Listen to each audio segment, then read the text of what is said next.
Yo, what's happening, people? Okay, we is live right now, live from the village right now. It is 3 minutes past 8 p.m. right now. It is the 8th of January 2024 right now. We are 8 days into the new year right now. And this is the last week of 3 streams a week right now. Doing something a little bit different this week.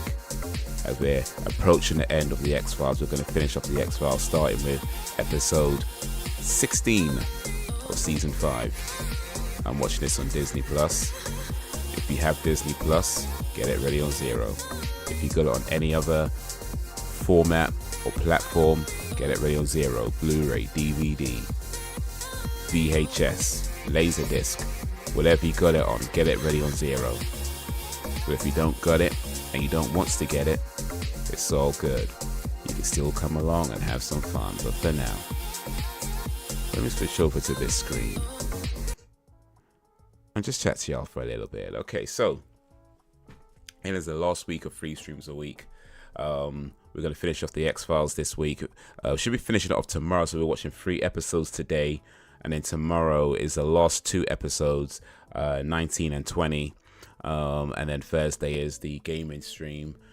And then from next Tuesday onwards, it's 1 stream per week on a Tuesday, kicking off the new movie night.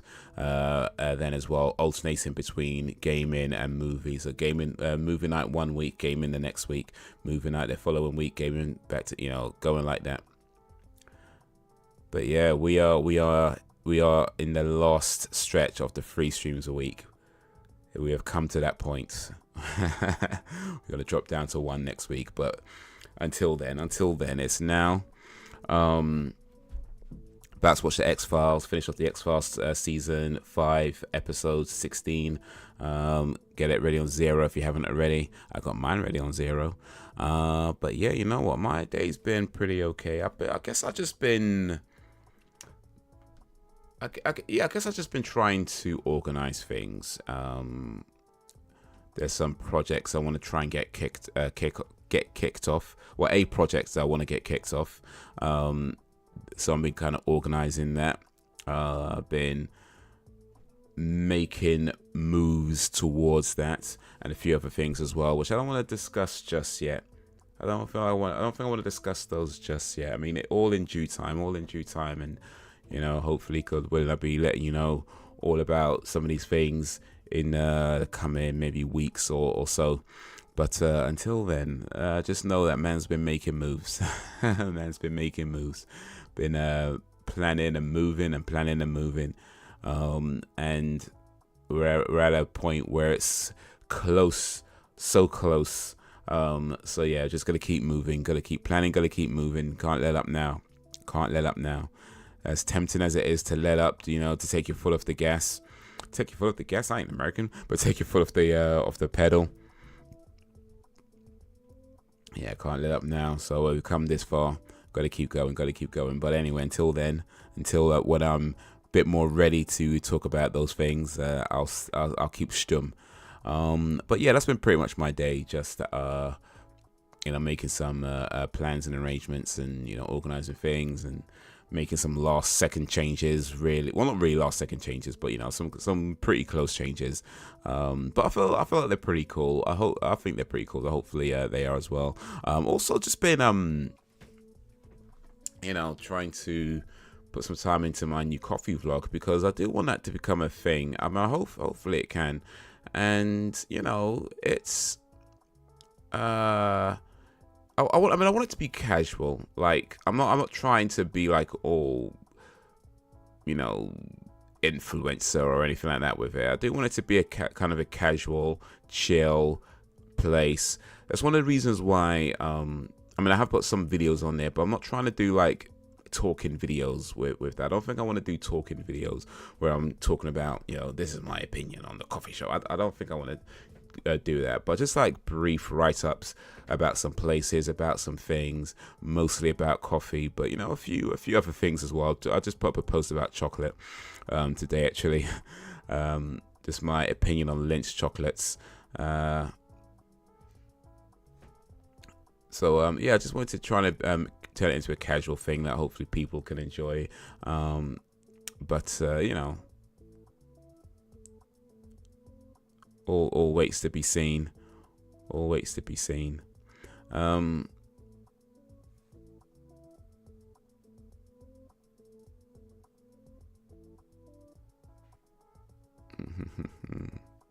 But Sam's in the house.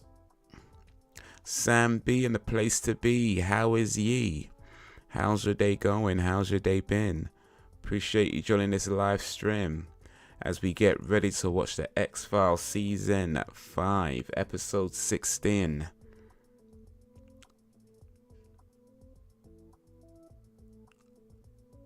Just been talking about my day a little bit. Just been planning some things, making some moves, and hopefully those moves will be coming to fruition soon. But so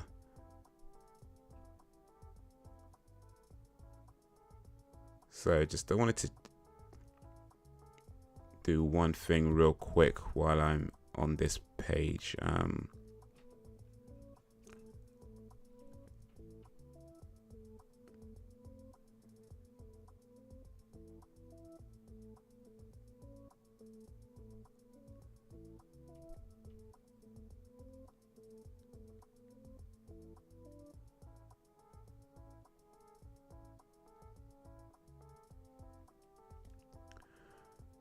What's your plans? What's your...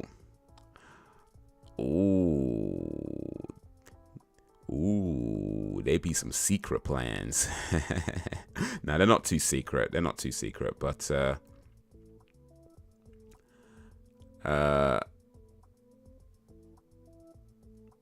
yeah, just trying to... It's just stuff that I've been working on for a while, and it's kind of like at a point where it's like close, you know, it's so close. Stuff with YouTube, you know, like, you know, the channel I was telling you about. I think, what was I telling you about it? I think I was telling you about it a little while ago. Bringing the old channel out of its coma. Been working on that.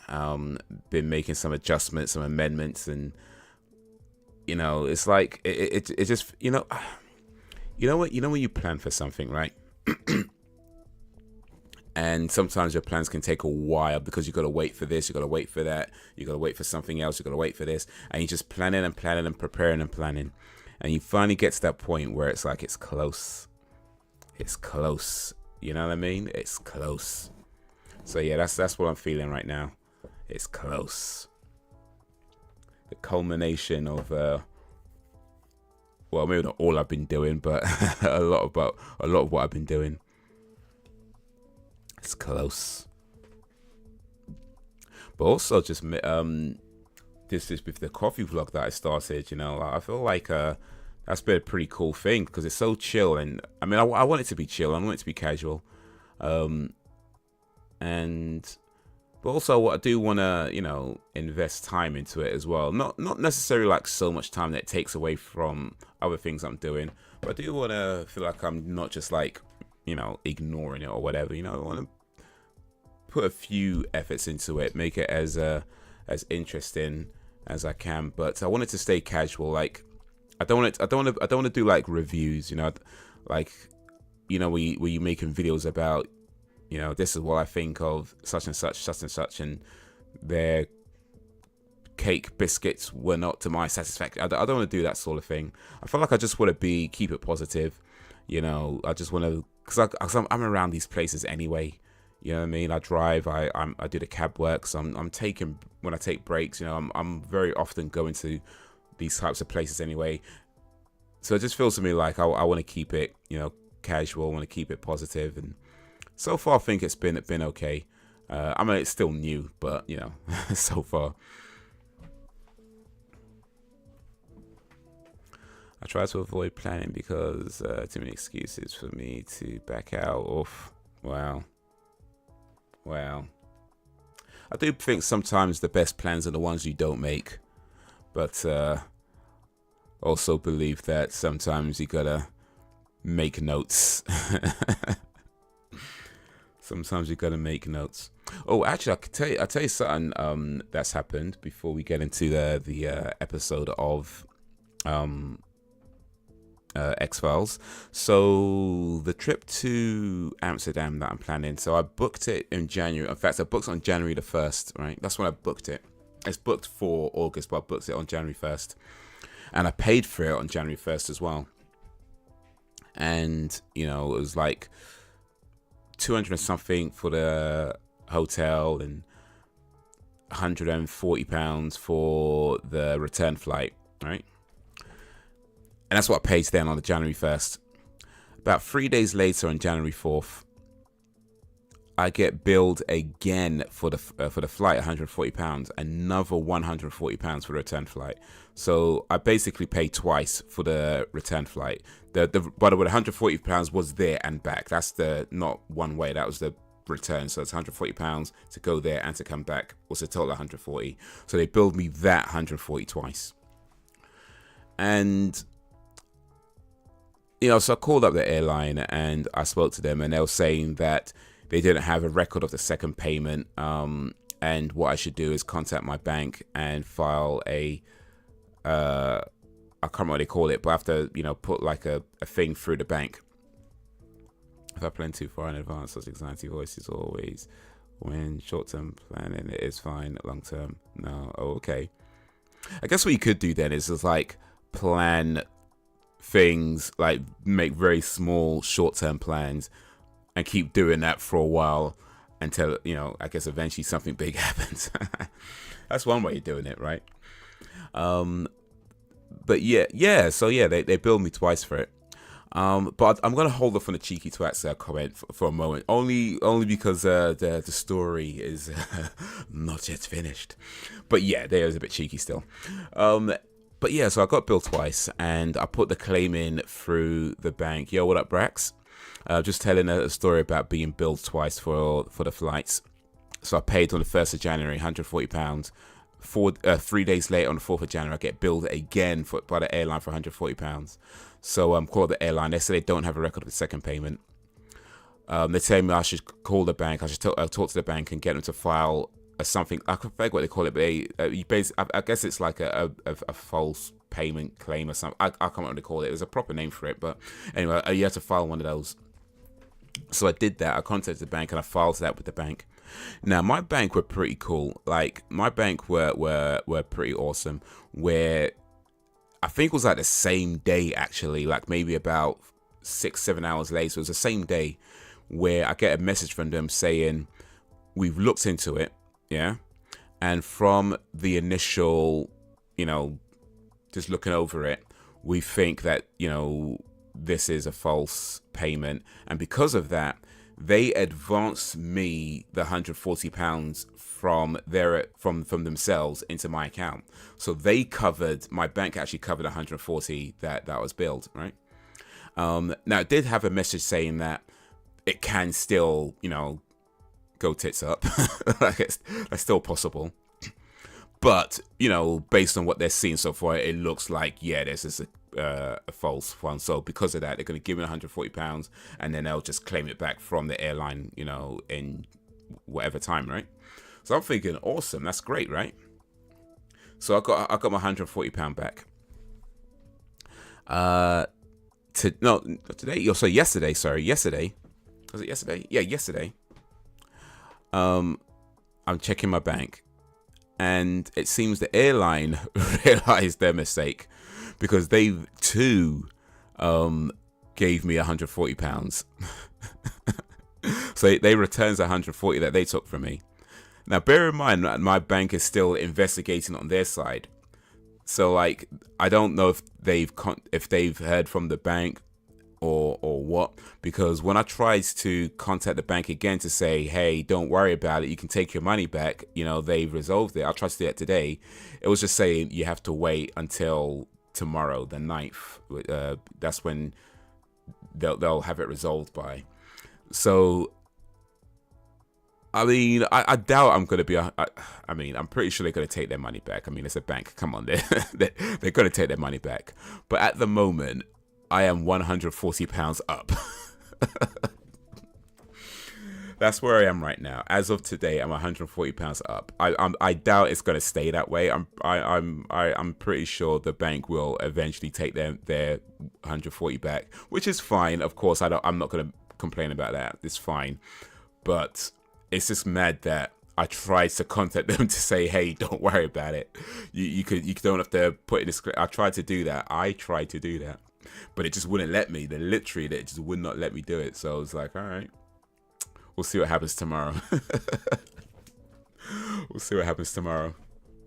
But as of today, I'm 140 pounds richer. All right, yo. Let's get this show on the road. Max out. Let's say, how would you say it?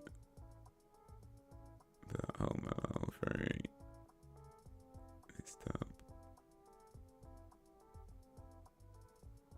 Wait, did I miss something? What's Home Alone 3? Is there a Home Alone 3? I swear they only made 2 of those movies. Oh wait, no, they did make a 3rd one, but it wasn't with Macaulay Culkin, was it? Or was it with Macaulay Culkin? No, it wasn't, was it? Scarlett Johansson, though, was in Home Alone 3.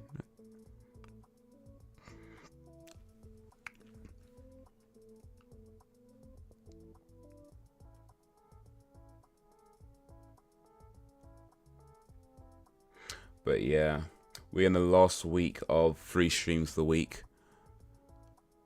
So let's get this show on the road with the X-Files. Brax likes Home Alone 3. I pretend it don't exist. Okay. I've not even seen Home Alone 3, so I won't comment. I'm going to assume it's terrible, though, because Macaulay Culkin's not in it. And anytime you don't have your main star come back for a sequel, more often than not, it's not a good sign. Like, there's a few exceptions, right? There's a few exceptions, but I feel like more often than not, when a main star doesn't come back for a sequel, it's not a good sign. So I'm inclined to believe it's probably not very good. But hey, I've not seen it. I'll reserve judgment. But hopefully you all guys are ready on zero for episode 16, season 5. It's called Mind's Eye. Countdown goes 3, 2, 1, play. So in 3, 2, 1, play. But yeah, we're on the last week, man. So let me ask you guys this. So from next week, we go to 1 stream a week. And I know for myself, I plan on doing some things with other YouTube projects. I plan on putting more time into my cab work, a little bit more time into my cab work as well, just to try and earn a bit more money there. And I just plan on just going out and being more present in the world. So that's what I plan on doing from next week. For you guys, when we go to 1 stream a week, what do you plan on doing with the extra time on your hands? Or at least, if you're not planning anything, what do you at least hope you're gonna do with extra time on your hands? I've never seen it all the way through. Could not do it. Oof, that bad, huh?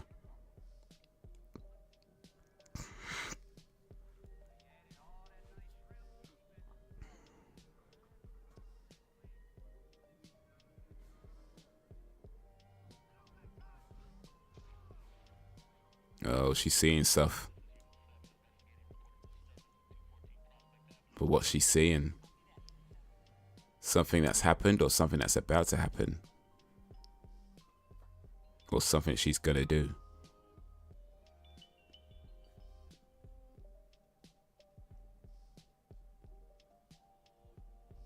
Ish.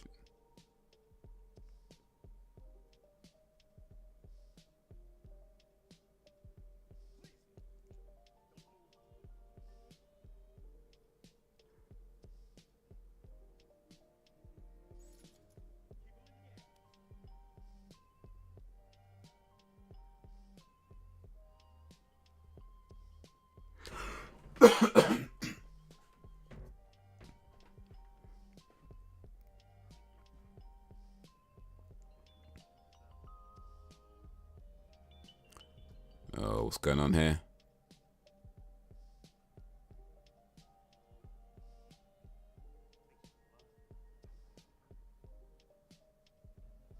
I have kids at home. Elliot is usually at work. I don't have plans on a school night. Okay.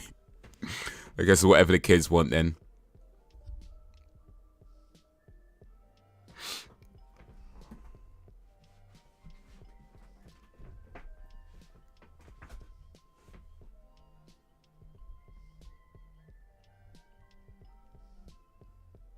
Whatever the kids want to do,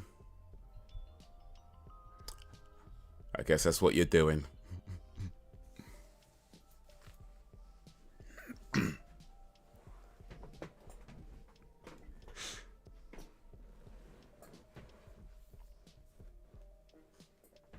Yeah, my plans are pretty I don't want to say basic actually. That's probably not accurate. Not all my plans. A lot of my plans are pretty basic, I'd say, but some of them are a bit more. But one of my plans is to go to a restaurant called Jack the Chipper.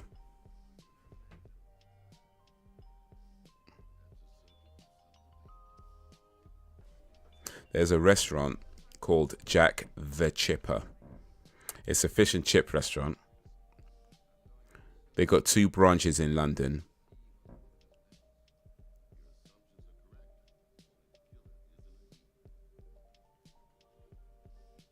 And I want to go to one of them.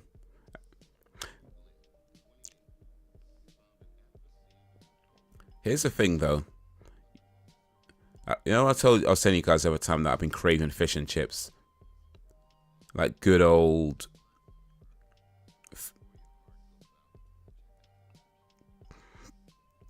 fashioned greasy fish and chips. And this place, I like the name of it, Jack the Chipper. It sounds really cool. I'm not sure they're gonna do the fish and chips the way I really want it though. I mean, I'm sure it'd be fine.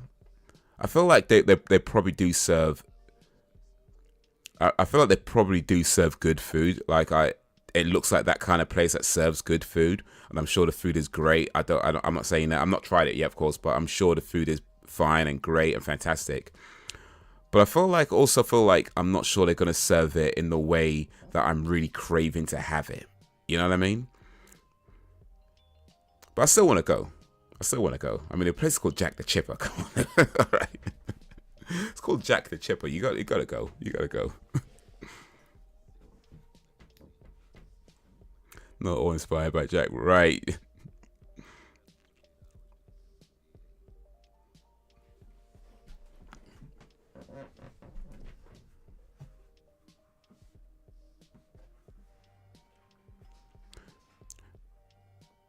Only in London can you name a place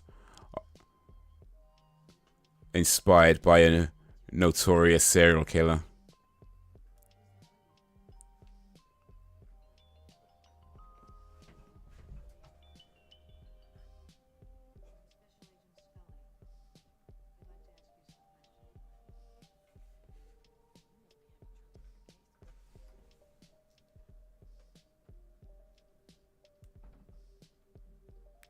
Okay, how am I feeling? How am I feeling right now? You know what? I feel like, yeah, I want to say I'm happy. I think I'm pretty happy right now.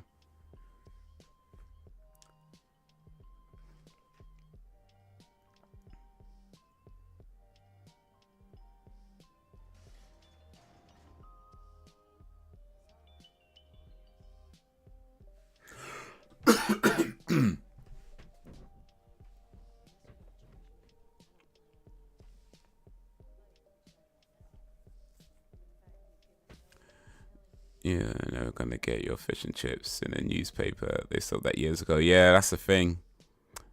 Health and safety or whatever, isn't it? But I feel like you can at least, I don't know, it's gonna be somewhere that serves it in just regular paper though, right? Like if not newspaper, at least that white wrapping paper that they used to put kebabs in.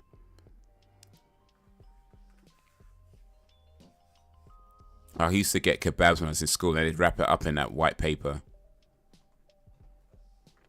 Like at least that. If not newspaper, at least that, right? I don't think this Jack the Chipper place does that though. It looks like the type of place that gives you a plate and a knife and fork, to be honest with you. I'm just hoping at least it's not like a actual cutlery. Like if they give me like wooden cutlery, you know, like those wooden prong crappy forks. If they give me one of those, I'm good. If they give me an actual knife and fork, I might be upset with that though. That's a bit too much for me. That's like, nah, I'll eat with my hands. Thank you very much.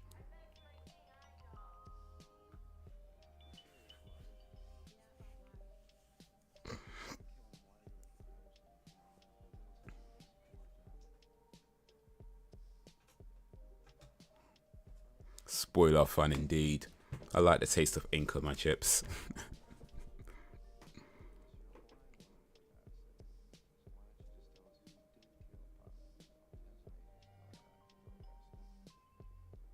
It's pouring down rain now. The worst of it is further south in their states. And a few other states. Damn, man. You got nothing but bad weather, man. I swear down. Oh, by the way, Brax, I did try the 7-Up cake. I made it. I made a 7-Up cake myself. And I tried it, and it was banging. I ain't good. I will fully admit I was wrong about that. It sounded disgusting. It sounded like a mad combination, but I tried it and it was banging. Like, you lot know what you're doing out there. You know what? It's actually not even that hard to make, by the way. I'll send you the link actually. Let me find that link real quick.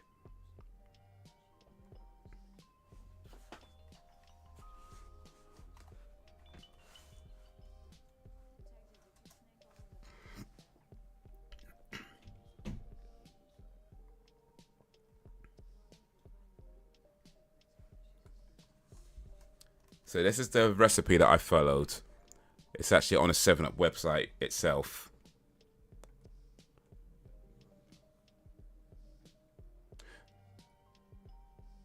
Oh, by the way, the thing is, oh, one sec, because you have to convert that 325 from Fahrenheit to Celsius. One sec.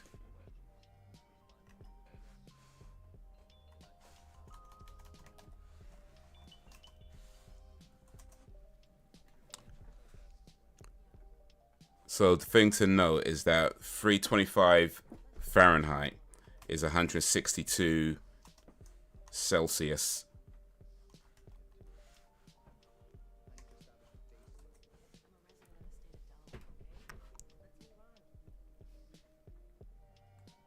But I think aside from that, everything else is, yeah.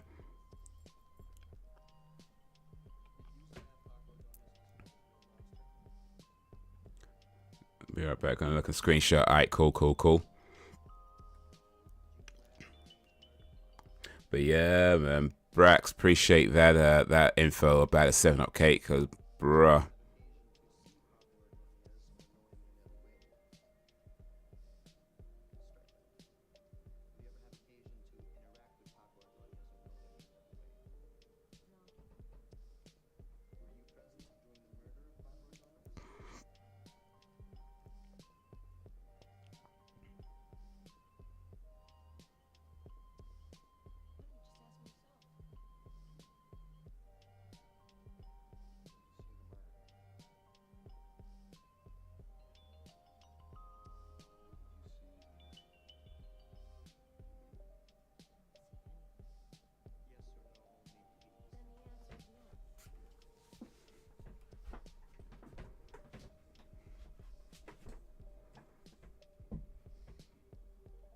Oh, she be lying. I'll be doing whatever I'll be doing in my extra time. As for the weekend, went out of town to our hometown for a funeral, but didn't go to the repast. We got some food. I'm back on the road. That's sad, man. Rest in peace. Rest in peace. And to the countless unnamed. And I see the link. Cool, cool, cool. But yeah, man. That was a good cake, man. That was a good cake. The only thing is because I don't have a bundt pan, I just did it as a regular shape cake. But even still, it was the same ingredients and the same icing that I put on top of it. Bruh.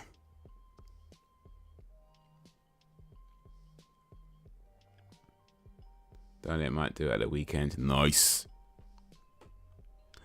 So yeah, that's the recipe I followed. The only thing I did differently from that recipe is that I added the lemon zest because I saw that in a video about how to make bundt cakes by adding lemon zest to it.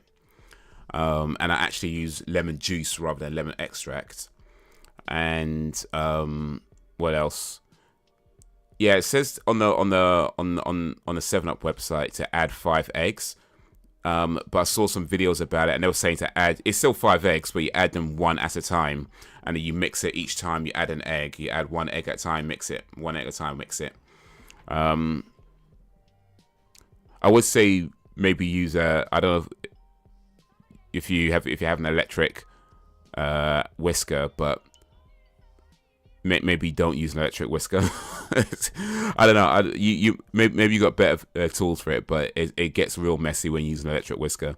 So if you got a hand whisker, it might be best to just use that.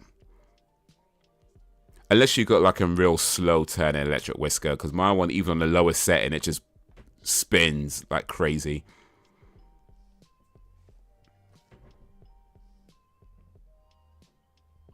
But yeah, it was a damn good cake, man. It really was. It was so nice.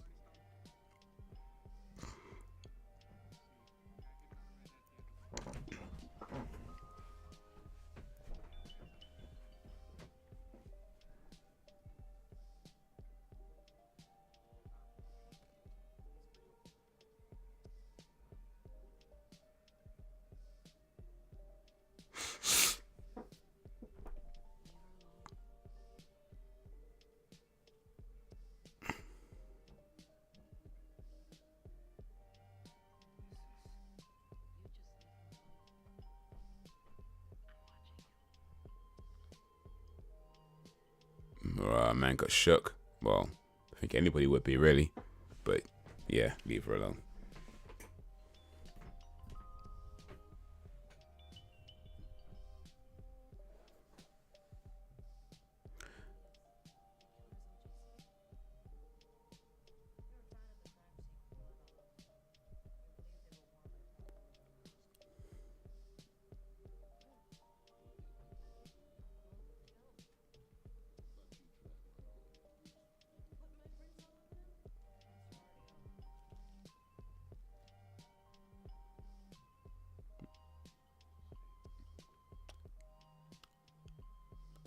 Why she's actually just making it worse for herself, though.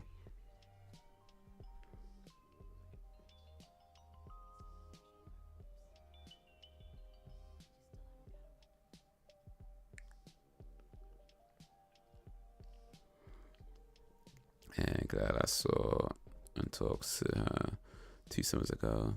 The one who passed away.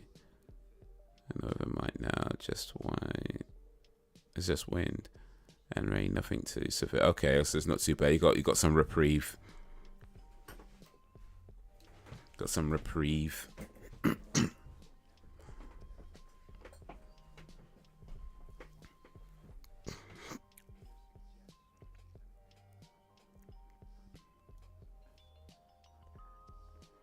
he left, so has it all been eaten. I have a proper electric whisk, not a handheld one. They are so, oh, they really are, man.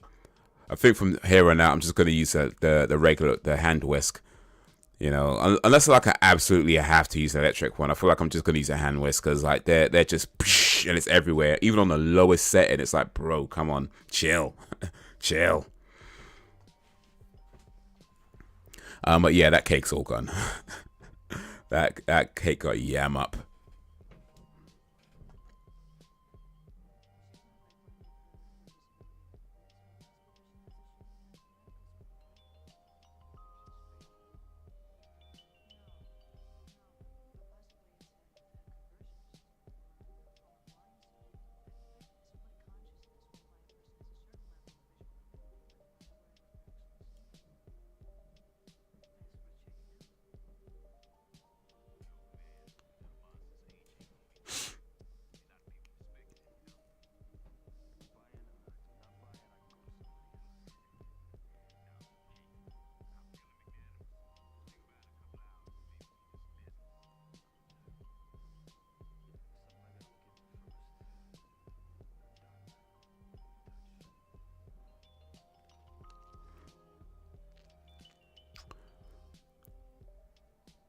But yeah, if you make that cake, I mean, let's say you, Elliot, and the kids. I mean, yeah, you might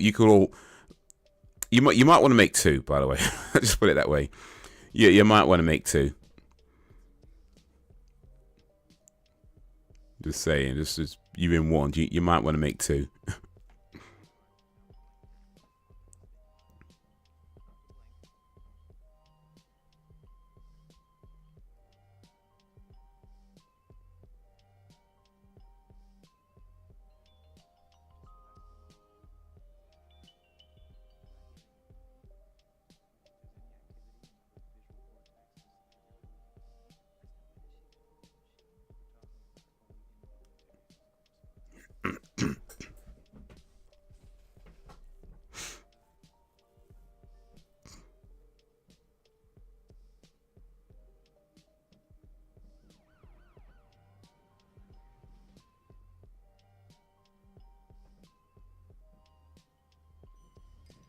Oh, what is that? So, the next thing on my culinary adventures is the Yorkshire tart. Or is it called a Yorkshire tart? Or is it called a Yorkshire pudding? I think it's called a Yorkshire tart. Which, by the way, very misleading name. I mean, ain't nothing to do with loose women at all. But yeah, the Yorkshire tart is the next thing I'm gonna try and make, which I'm looking forward to because it looks relatively easy to make. But I don't particularly like raisins, so this could be interesting. This could be interesting.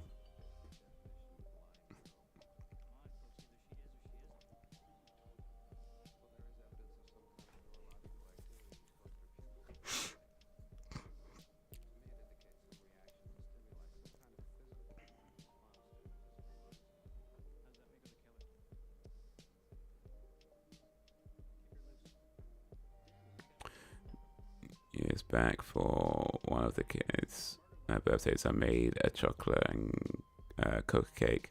That was banging. Oh, that sounds nice though.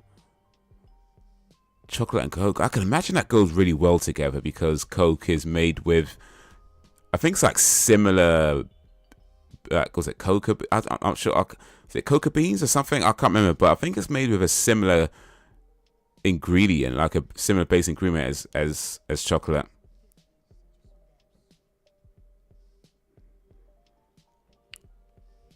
I might be wrong. I might be making it up, but I feel like I remember reading somewhere about Coke and chocolate having similar ingredients or similar properties. So yeah, that'll probably go real nice together. I might have to try that as well. Coke and chocolate.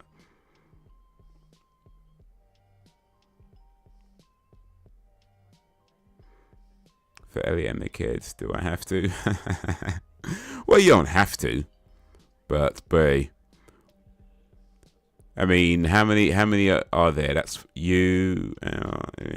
What's that? 5 in total, right? 5 in total. That recipe would maybe, I think you can maybe have like what, 8 slices, I think, or 8 sort of decent sized slices out of it. So once you've all had 1 slice each, 2 of you are going to be real mad.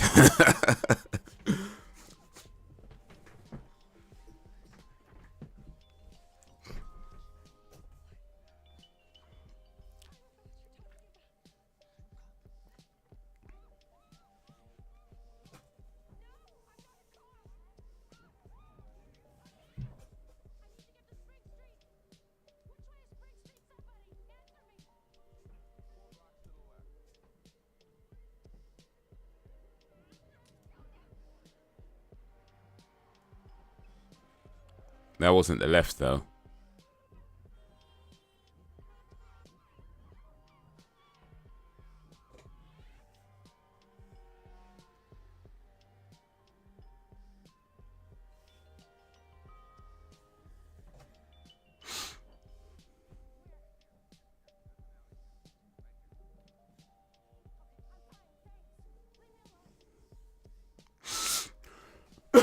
This girl's rude. Blind or not, there's no excuse for bad manners.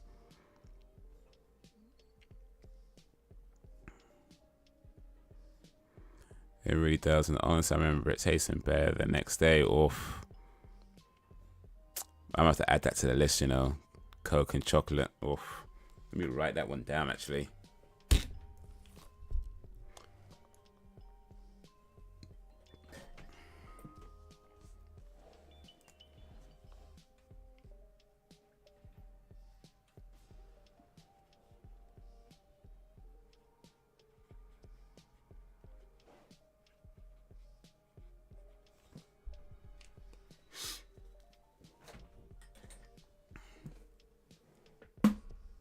That's written down.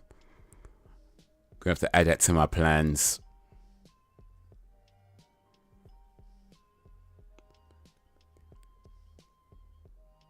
So I mean, 5 people, 8 slices is best. I just have it all. Well, that's one way to resolve the issue, right? Just eat it all to yourself.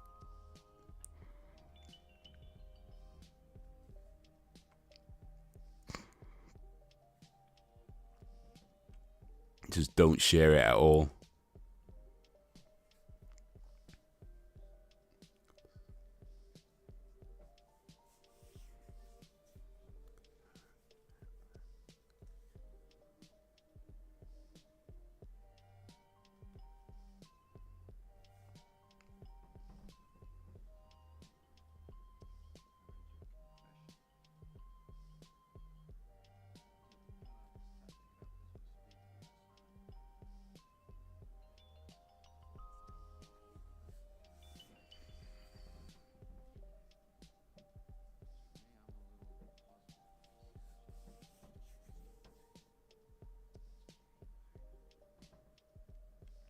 You know, though, I do like baking, though. Like, it's kind of mad. Like, in the last maybe, I want to say 2-3 years,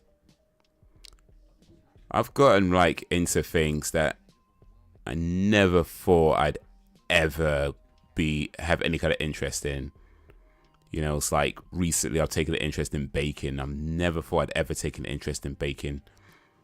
You know, I barely have an interest in cooking, you know, but not, I mean, I can cook some stuff. There's things I can know how to do. Well, it's not like I have a passion for it or anything like that, but I feel like I've taken a real interest in baking. And then flowers, plants, coffee, you know. Like, I've taken an interest in so many, and all these things that at one time I thought I'd never have any kind of interest in, but here I am, going to coffee shops, going to cafes, not even cafes, but cafes, and taking care of plants and baking cakes. Oh, man, did not have that on my bingo card.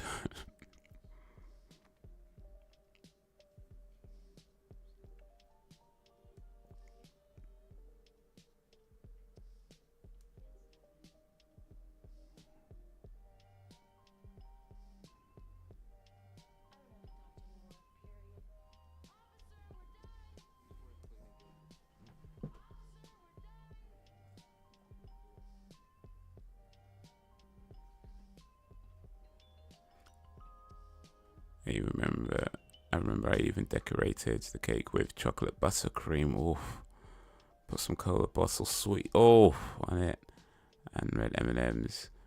Only the red because they went with the theme. Oh, mate, see, that's some good creativity.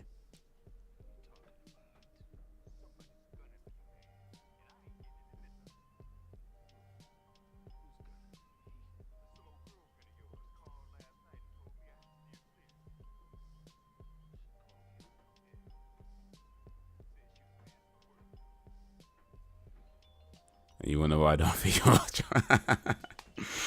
Well, I guess I just answered that question, right?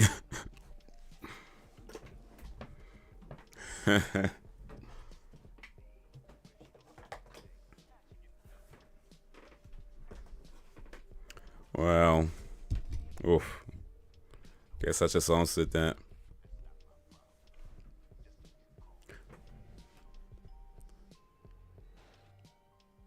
But, you know, I did go to the gym for a little while.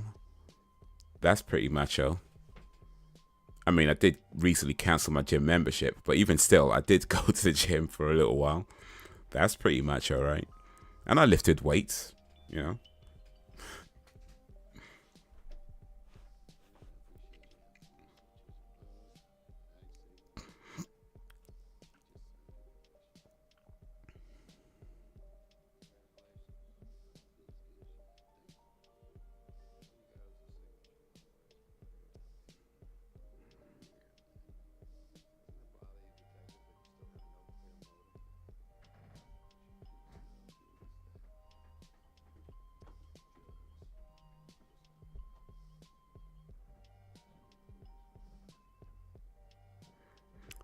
Yeah, isn't he the guy on the phone to that creepy guy?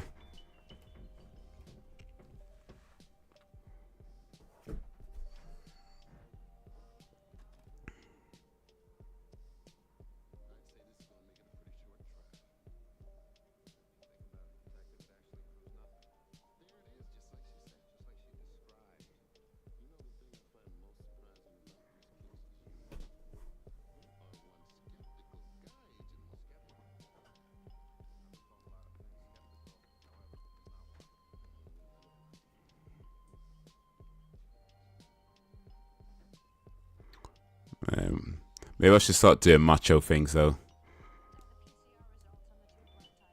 Like I don't know, what's macho? Like to say, what can I do? I could I don't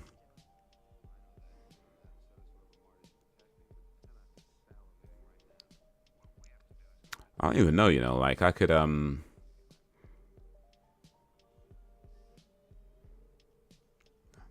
really want to go to bars. Like I don't really want to do that.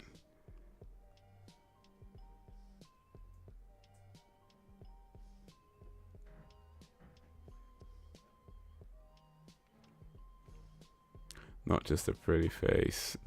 Nah, pretty stove. A recipe. I can't take credit for it. Okay, well, somebody else's creativity then. I guess you just plagiarized it.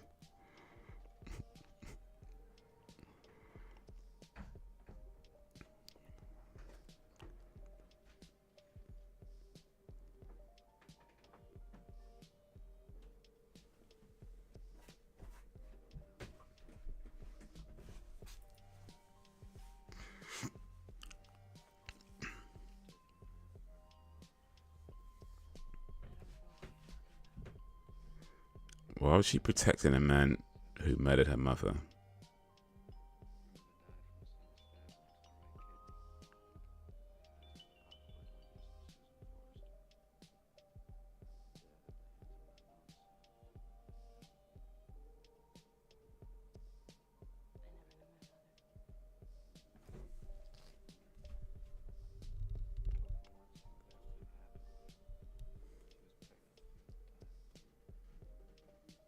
Oh, that's mad.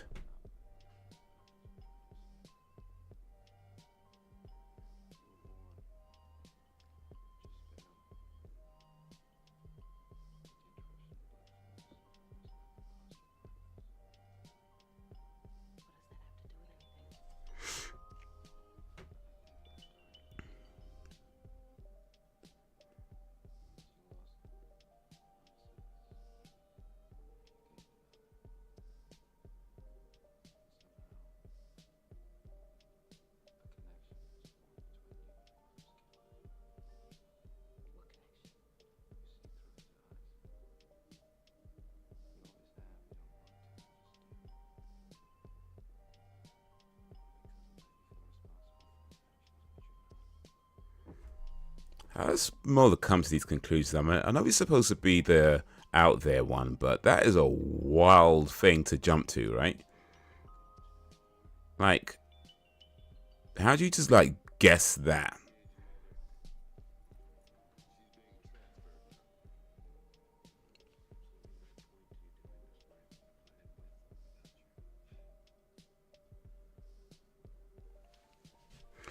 All right, here's a question then.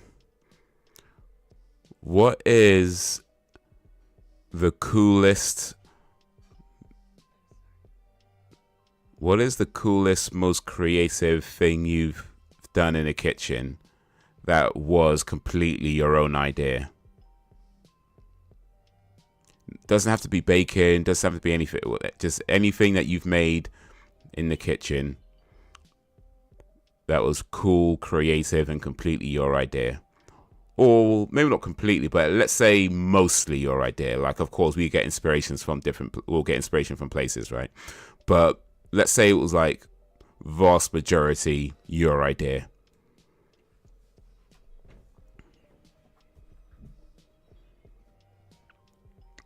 No, you don't want to be all macho. It's not who you are. You're quirky. Say it that way. I'm quirky. Cool. I'm going to put up my dating profile.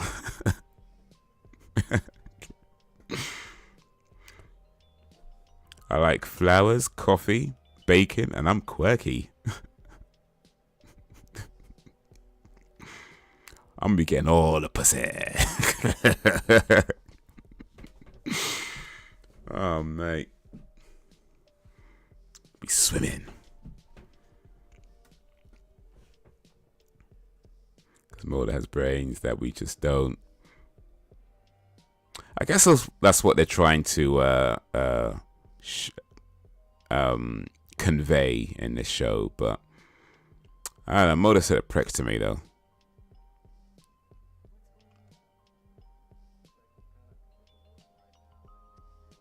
Well, he's less of a prick now, but he said a prick.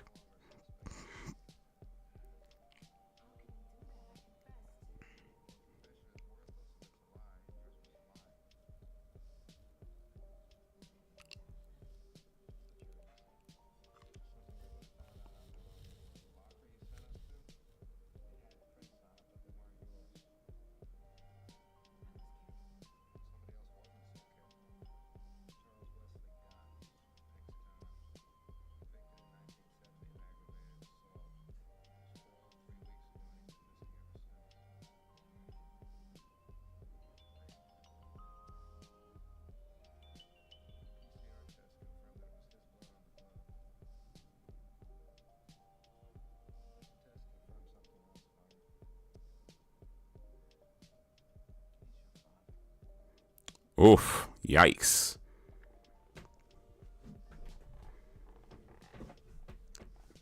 Yikes. That's got to be a bombshell. Strawberry Sandos.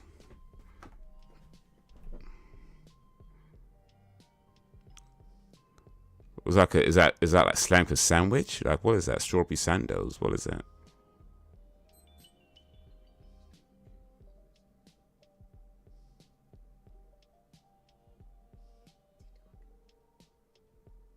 Oh wait, it's a Japanese fruitcake.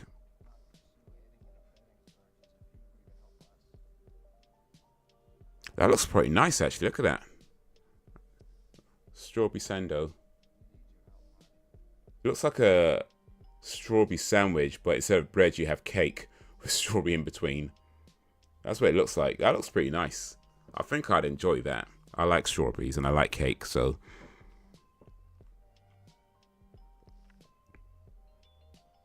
Wait, is that cake or is that an actual sandwich though? Because this, wait a minute.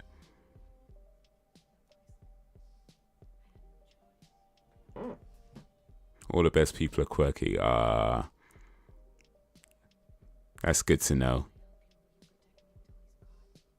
Oh wait, no, sorry. It's not a cake. It is a sandwich. My bad. It's a sandwich. It's a strawberry fruit. It's a sandwich, not a cake. I was reading that. I was misunderstanding it. So yeah, it's strawberry in between two pieces of bread, and I guess with cream. Okay. I mean, that's probably not too hard to make, actually. That's probably not too hard to make. So yeah, I could try that.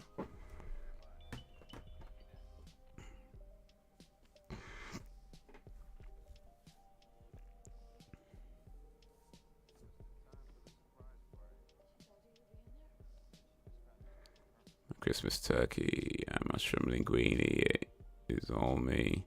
and it tasted pretty good. Nice. It's a healthy Japanese snack sandwich. Yeah, I think I might try that actually. I like strawberries. I like strawberries and cream. I like bread. It's all good to me.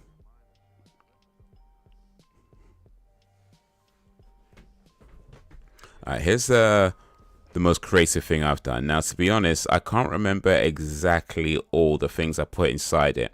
It was a long time ago, like maybe more than 10 years ago. Like, in fact, easily more than 10 years ago I did this. But I'm going to tell you the ingredients as much as I can remember. So it was a sandwich, right? But not just any old sandwich. Like, this sandwich had 3 pieces of bread, right? And in between it had it was margarine, egg, paprika, I think tuna fish, lettuce. Pretty sure I had some turkey in there as well, chicken, probably some lettuce too, you know. And then, you know, it had the one slice. They put this, so you got that one slice of bread there, stuff in between, another slice of bread, and stuff on top of that, and another slice of bread on top of that. So the whole thing was like thick. It was like this, and it was good. It was real good. It made me sick though, but it tasted good. I was a bit ill afterwards. I ain't gonna lie. Like, I actually did feel ill afterwards, but it tasted so good.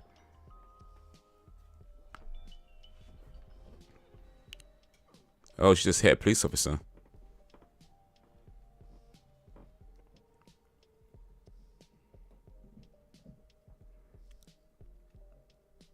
This sandwich, they make it with pink bread too. Has kiwi and orange in them too. And yeah, it's easy recipe to follow. Pink bread. All right.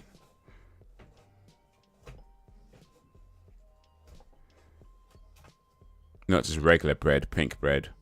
I gotta find pink bread. I don't even think I even heard of pink bread, but all right.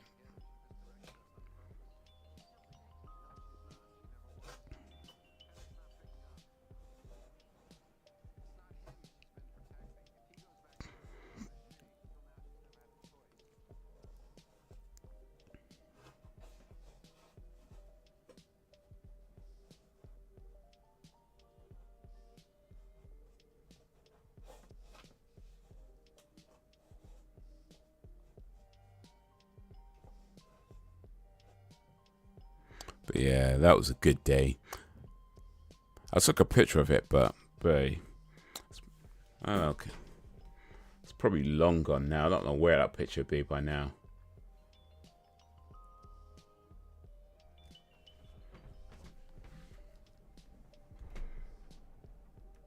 Yeah, they dyed the bread from mixing it with blended strawberries. You'll see in some. Okay, cool. Alright, let me write that down as well, actually. Strawberry sando. Look, some videos on it.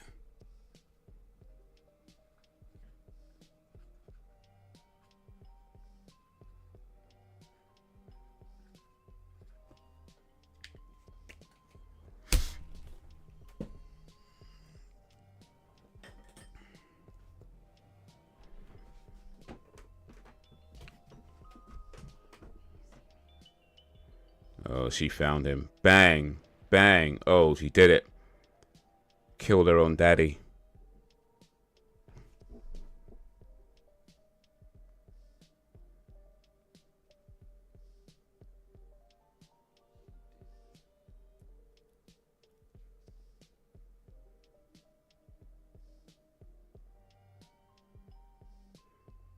Let's see. If I have a picture of it, I don't know where that picture is.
Oh, it's all jokes now.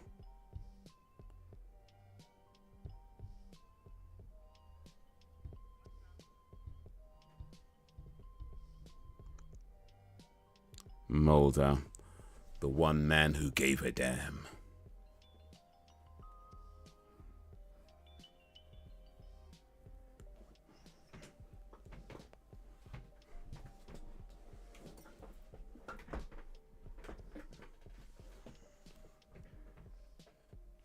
Well, I guess that's the end of the episode 16, Mind's Eye.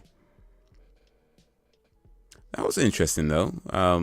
That she could see the murders as they're about to happen. It turns out the connection she had with her mother's killer was that her mother's killer was her own father.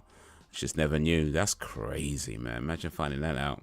Yo, what up, Frozen Gamer? FG in a place to be. How is ye?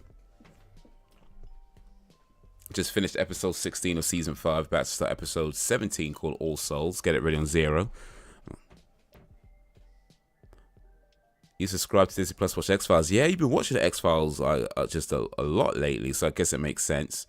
They've got them all episodes there. You could probably binge it all in 1 month and then cancel your subscription afterwards. Yeah. Alright, if you get episode 17 ready on 0, we'll start in a little while. I'll let you know when to press play. Your series 8, raw. You are, I mean, how many episodes are there? Like 12, 13? There's a lot.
It's amazing. 20 seasons. Bloody hell, man. That thing's long. We're on season 5, but well, this is the last season we're gonna watch, so good place to end, I think. Oh, it's 20 episodes, not 20 seasons. Okay. Okay, that's a bit more. Well, how many seasons are there? Let's see.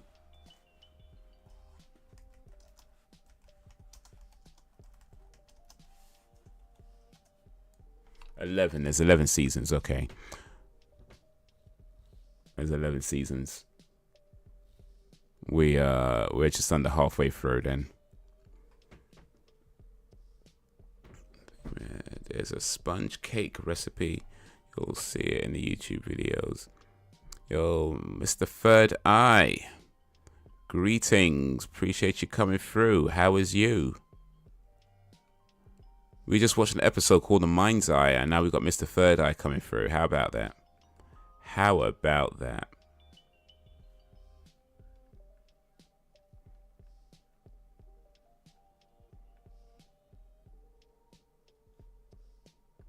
We're about to watch an episode called All Souls now.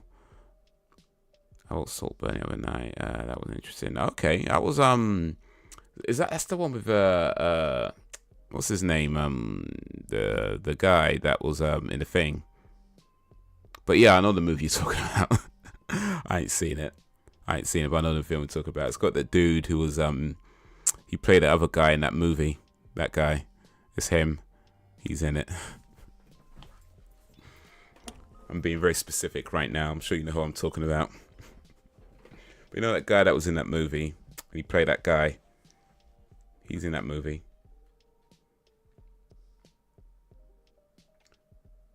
Barry Keoghan, that's what I'm thinking of. Barry Keoghan.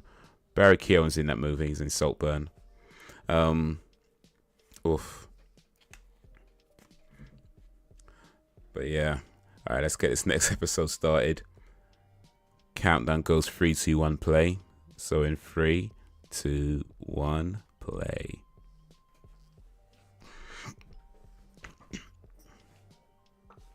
I've not been cinema for so long, man. Hopefully I'll get a chance to go to cinema from next week onwards, because you know, I have a little bit more time. So it's hopefully one of the things I'll get to do this year, because I think last year I only went to cinema once.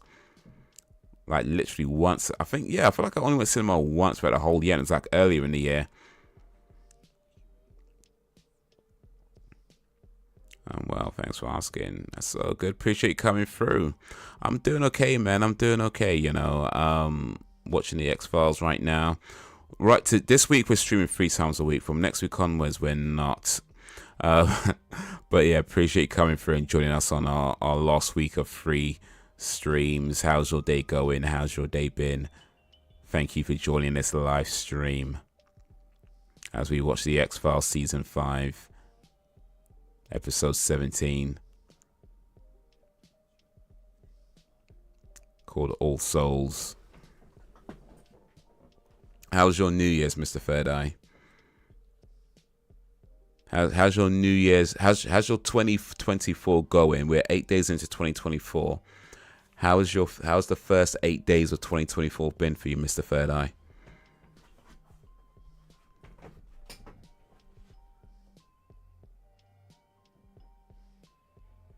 Definitely an interesting watch. That's all I'm saying. Okay. Wow.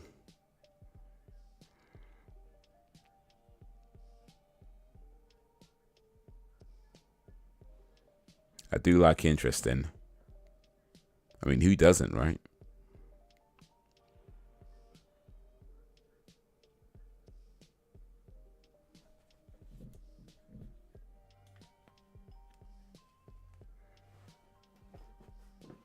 Oh, she can walk. It's a Christmas miracle. Ugh. I like these headphones, but they really get uncomfortable after a while. Like, it's just the cup size. It's ugh.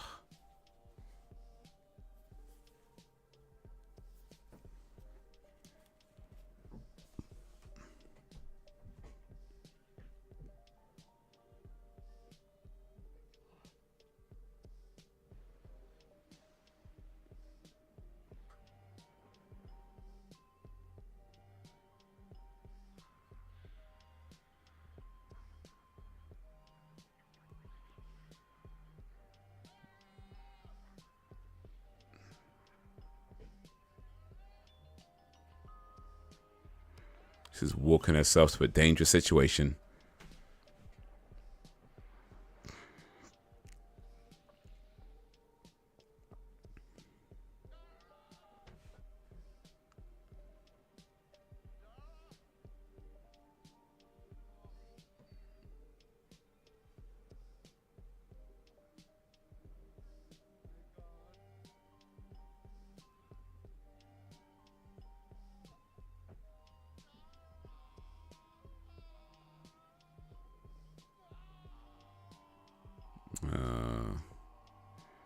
That's a shame. That's a shame.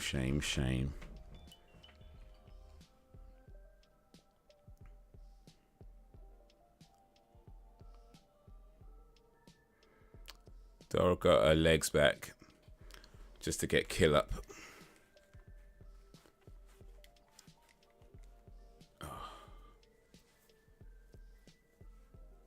Oh man.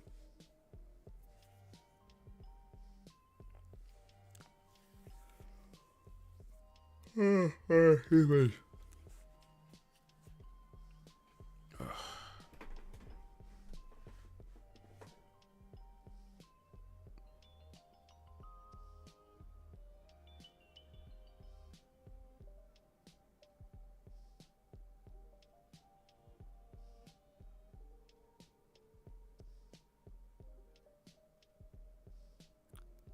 Dana.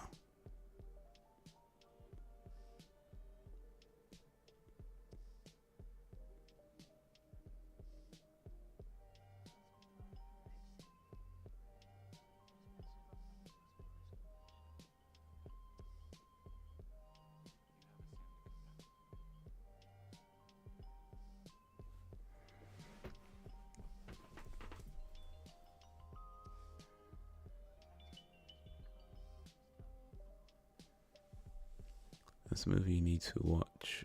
Going in blind. It did cut me off guard completely. Oh, okay. Okay. All right. All right.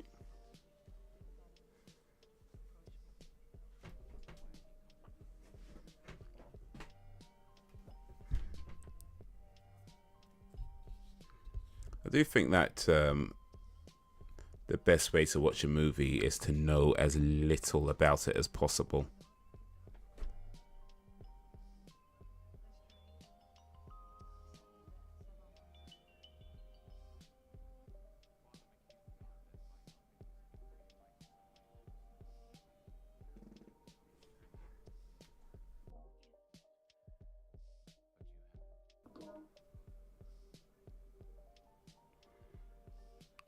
But yeah, I mean, I know next to nothing about Saltburn. I've just seen the posters around, and I know Barry Keoghan is in it, and that's literally all I know about that movie. So yeah, I guess that's about as blind as you can get, really.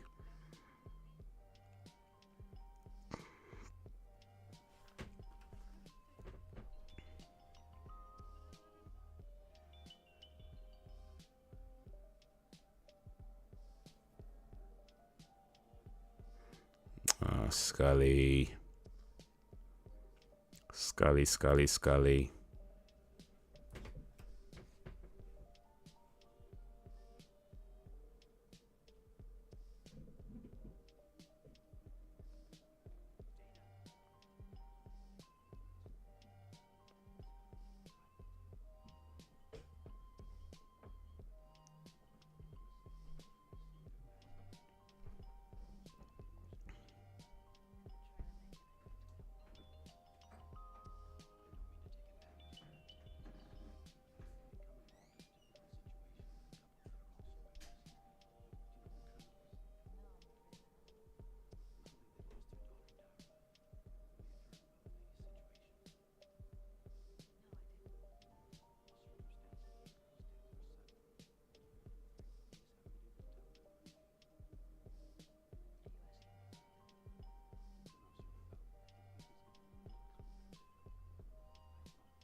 Yeah, you can tell them.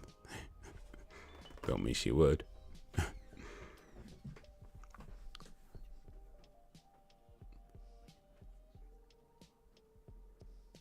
Maybe saying if I like it or not, because honestly don't know. Okay. Well, that really is interesting then, isn't it?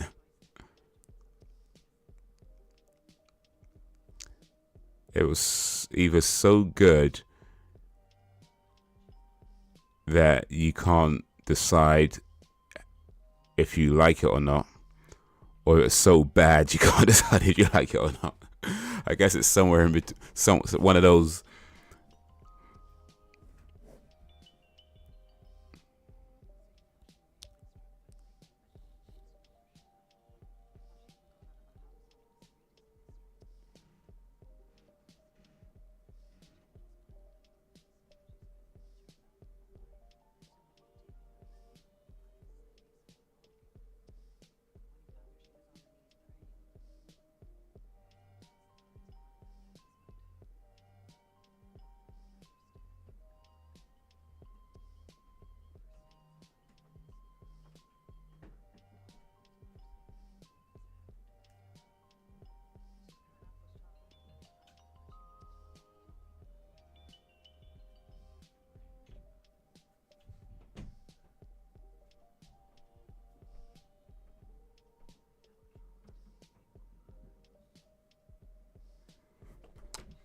So this is Dana's episode. I hope this is all Dana and no Mulder. We don't need Mulder in this episode with his prick-like behavior, ruining everything. Let Dana carry this episode.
Okay, so has anyone else been to the cinema this year?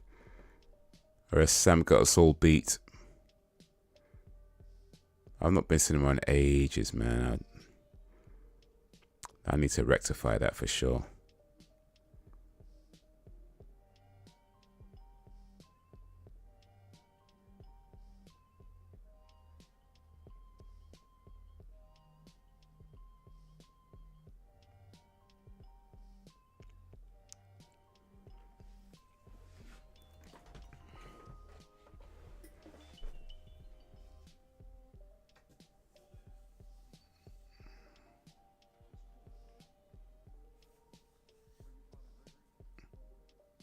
Hey, that's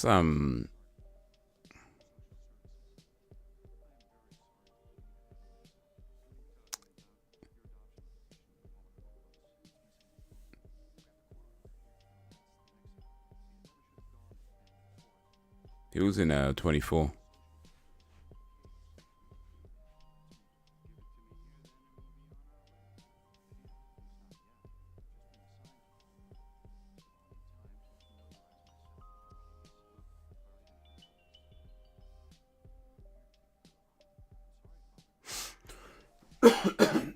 Excuse me. The things about it that are great, like the performances, etc. But it's weird, it's in your face, and I don't know how I feel about it. Maybe that's the point. Message.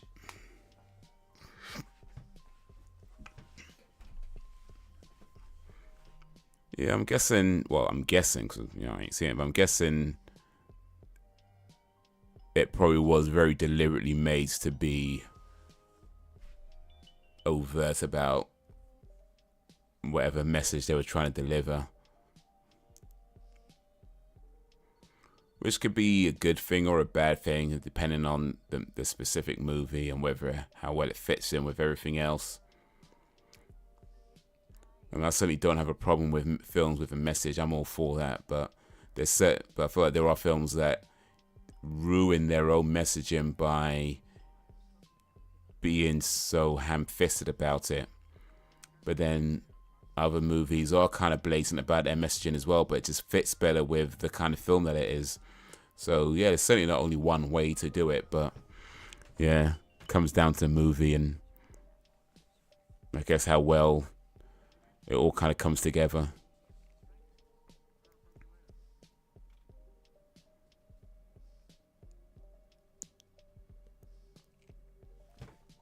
A decade of dirty delinquents, alright. They had to have Mulder in it, so didn't they? Could they just leave it alone? Just let us have Scully and nothing else. Just give me 45 minutes of Scully. That's all. That's all I want. It's not too much to ask for. Watched it on Amazon. Oh, it's on Amazon. Okay, I thought it was in a cinema. It's on Prime. I swear that was a recent film, though, isn't it?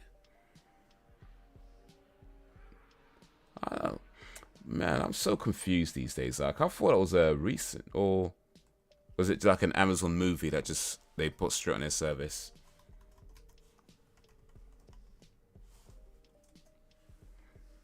Saltburn. Okay, there it is. 2023. Okay. Barry Keoghan and Jacob Elordi. Rosamund Pike. Directed by Emerald Fennell. 2 hours and 11 minutes. Rated 15. Alright, I'll add it to my list.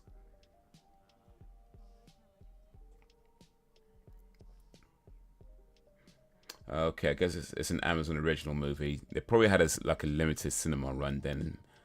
Perhaps that's what I'm confusing it with.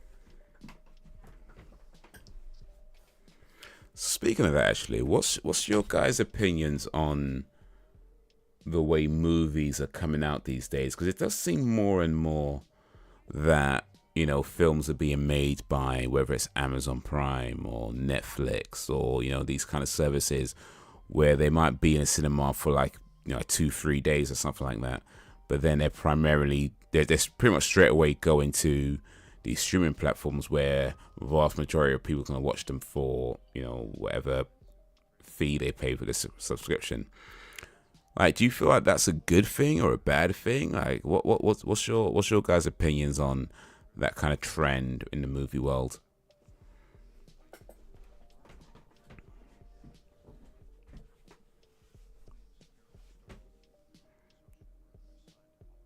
Aaron Stark, yeah. I'm sure the guy who played in 24 is called Aaron as well.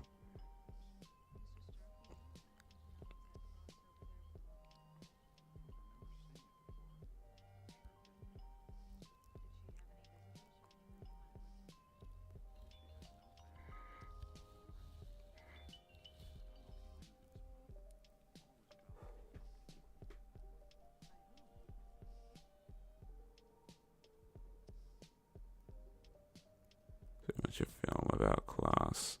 That's all I'm saying, in case you watch it. Yeah, I think I'm intrigued enough to try and watch it at some point. Actually, I do. The way you're describing it by not describing it, I ain't gonna lie, is intriguing me. Like, not sure if you like it. Great performances, but yeah, it's intriguing me. I don't know if I'll be able to watch it soon, but hopefully I'll get to watch it at some point. So yeah.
Yeah, this guy looks a bit suspect.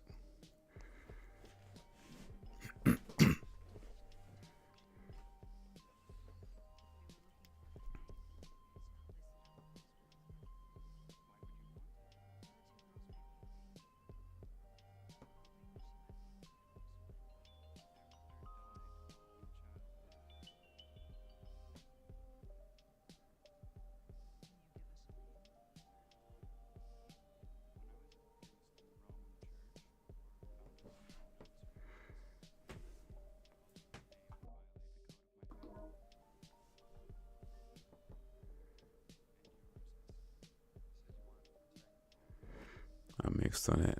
Good in the sense that it's more easily accessible, but it's bad for cinema. Yeah. I mean, I like that. Like I say, it's more accessible. It's easier to watch movies, and watching movies at home is definitely a lot more convenient than going to the cinema. But I do like the cinema, right? And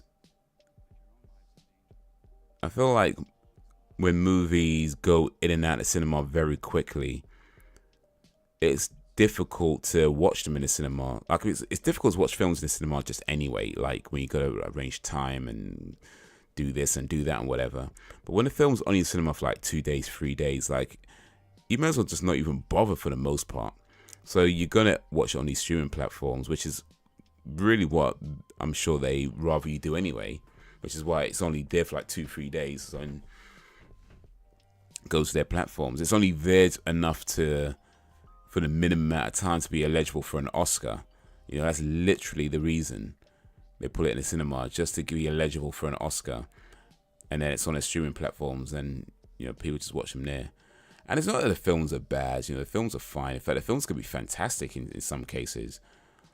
But it's like more and more you get these movies that just don't give you a reason to create an event. You know, there's very few films that feel like an actual event. You know what I mean? Like, you know, like when Oppenheimer and Barbie were out, everybody was talking about it. You know, whether you liked the movie or didn't like the movie, everybody was talking about it. Whether you've seen the movie or haven't seen the movie, everybody was talking about it. So it felt like an event, right?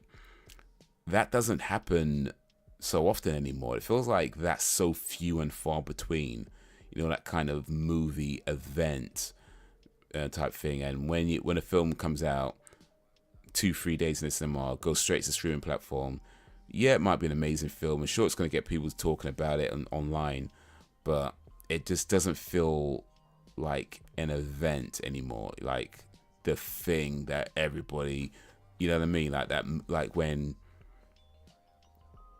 Endgame came out, that felt like an event. Like, you know, you had to go see this, even if you knew nothing about the whole MCU. Like, it was an event. You know what I mean? It wasn't just a movie. It was an event. You just don't get that so much these days. And to be fair, movies like that are kind of rare anyway, but they're certainly even less common now than, you know, with the way films are being released. So yeah, good and bad.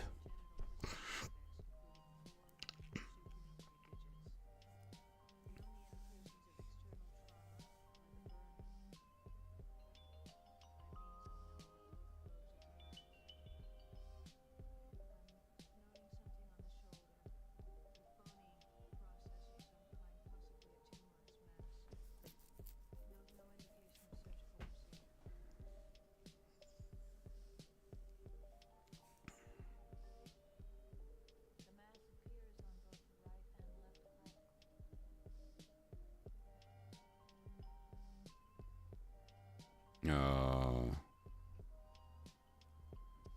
Dana.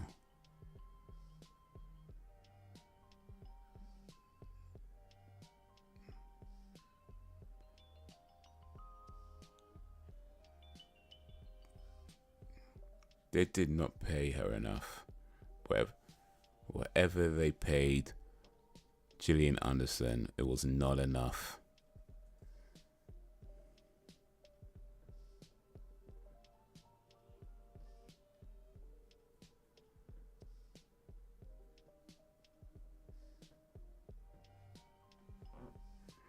I feel, you know, waiting for a film,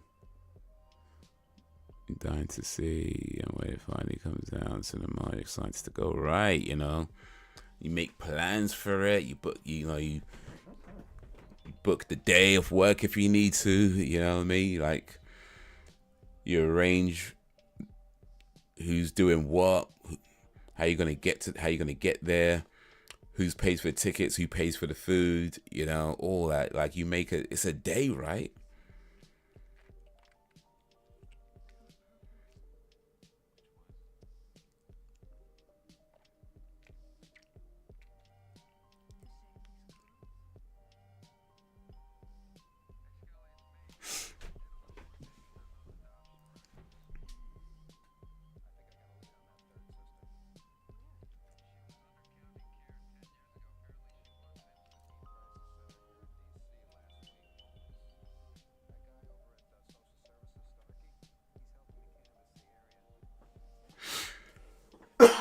Excuse me.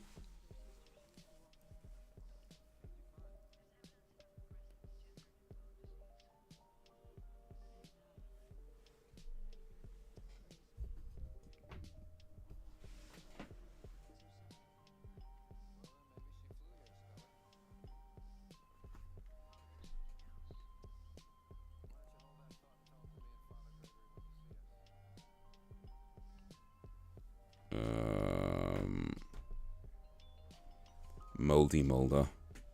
You might want to hear it now.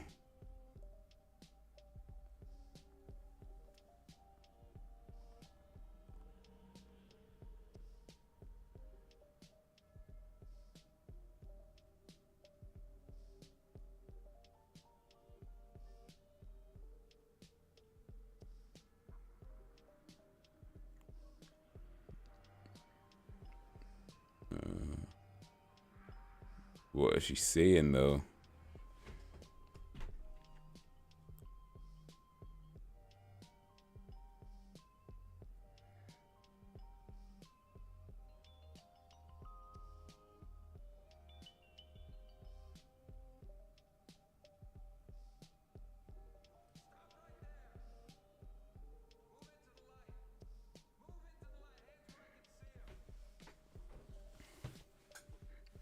That's father.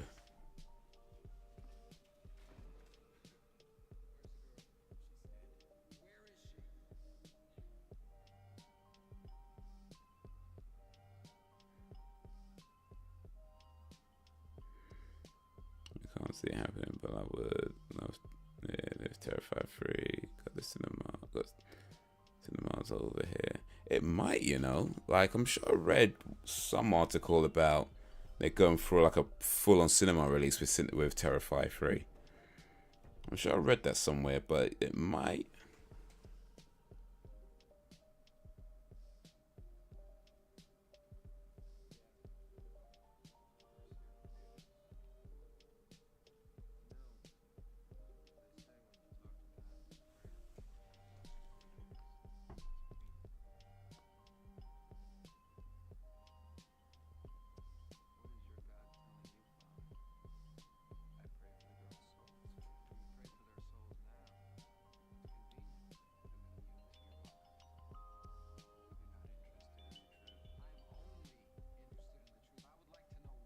Okay, maybe I haven't read that somewhere.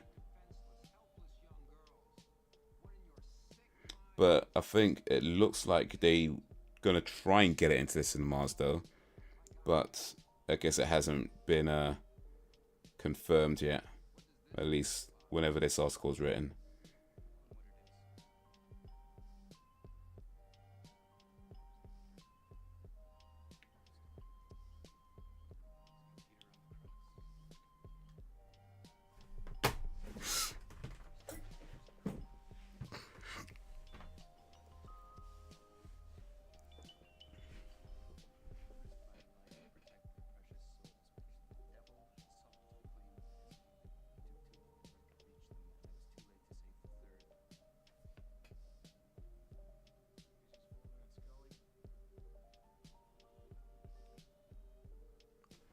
Agents Mulder and Scully.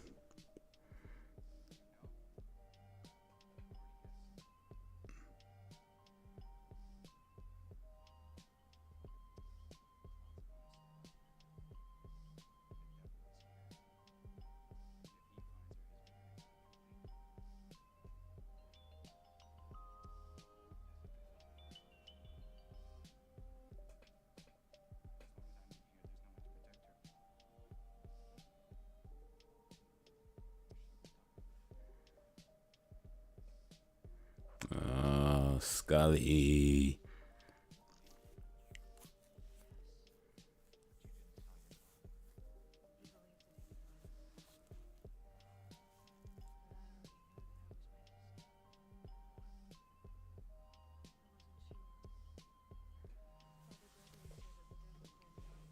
But yeah, it would be cool if Terrified 3 got a cinema release. And ideally more than like, 2-3 days or something, like a proper release, like for at least a month in a cinema. If it could be in the cinema for at least a month, that'd be cool. Because you want to give people time to see it as well. People need time to make plans and all that.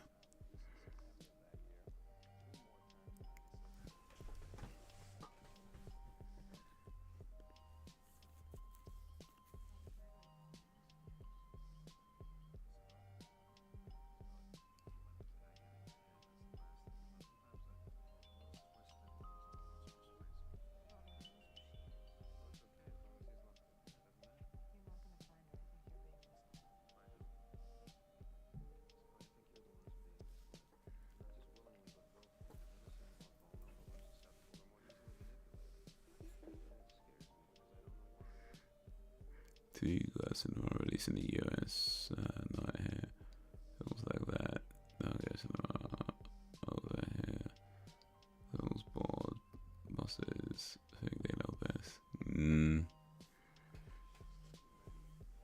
But it did. I believe that Terrifier 2 did pretty well in the UK, right? Like on the, I guess the digital sales or the DVD sales and rentals and things like that. So that's got to count for something. You know, it shows there's a more than just a passing interest in gore fests.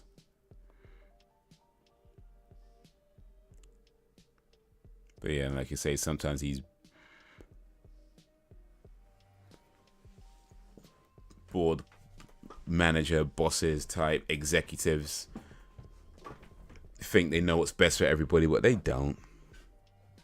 They just know what's best for themselves.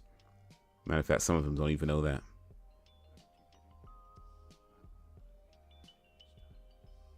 Oh.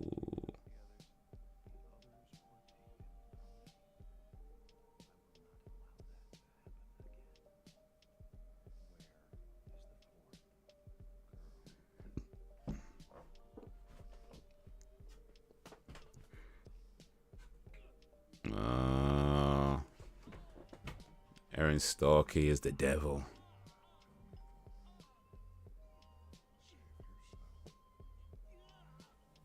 Don't do it.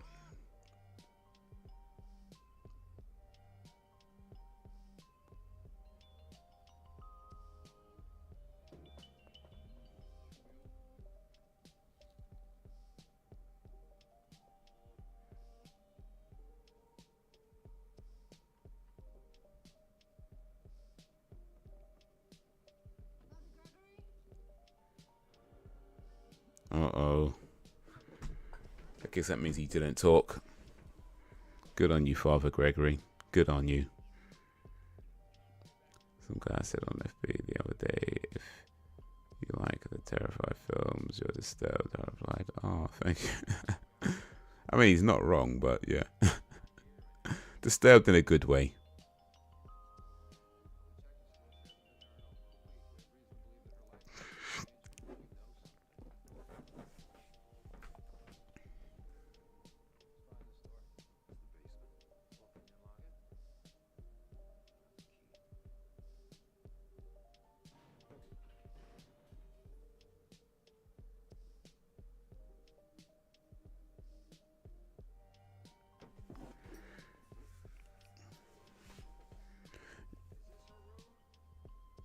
I'm not even sure if Terrifier is the goriest movie I've seen, you know. I mean, it might be. It might be.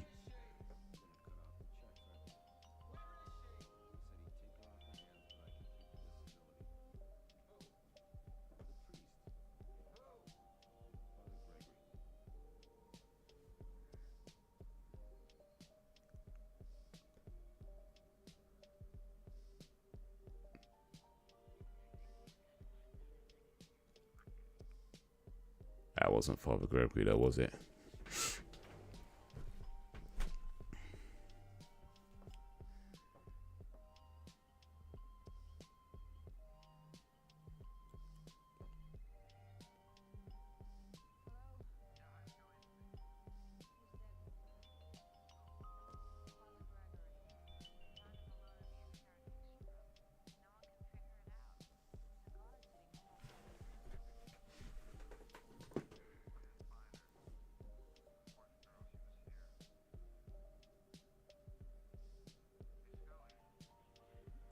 Uh-oh.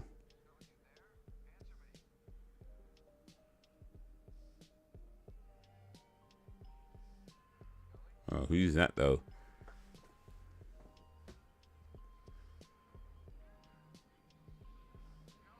The demon faces.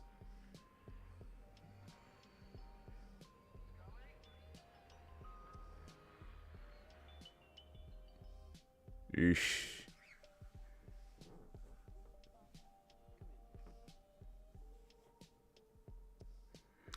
Lean on Me is a good one. Good film. And the true story. Lean on Me.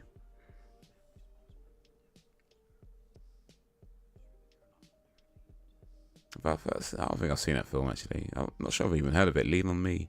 I know the song Lean on Me. Alright, here's a question for the group. What is the most goriest, disturbingly goriest movie you've seen? The most disturbingly goriest movie you've seen.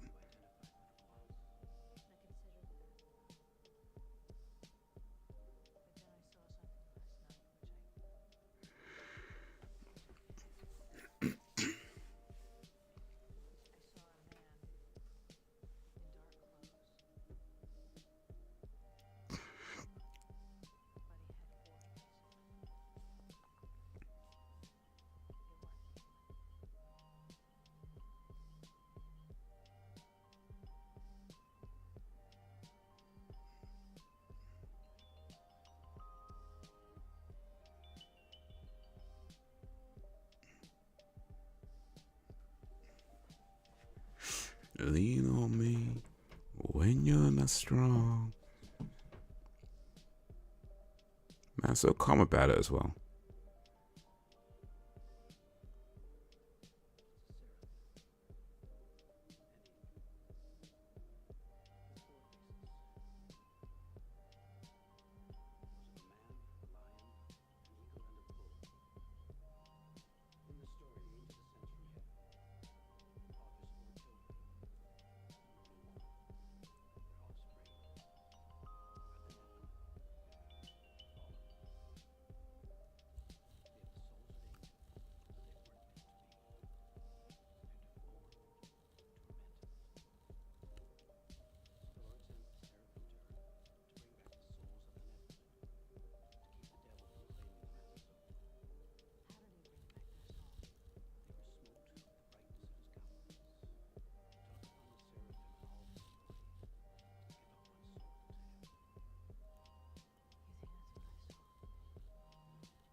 Yeah, that's a must watch, and one you gotta watch this. Tony Todd, Morgan Freeman, Beverly Todd, and others were in it. 1989. A long time ago, man.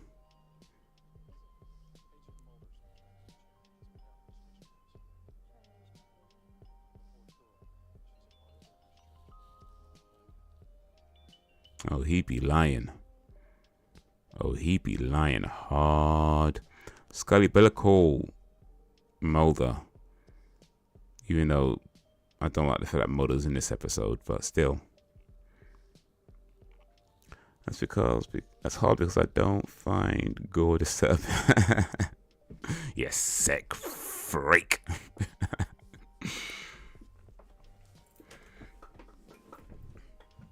Okay, what's the most pleasantly gory movie you've seen?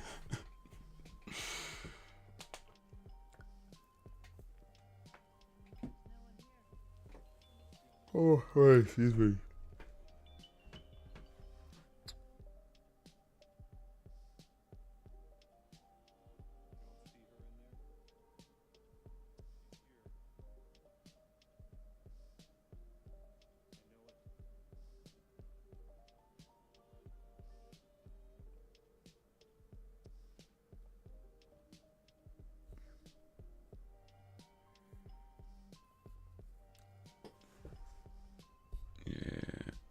Another one. The principal is evidence to understand.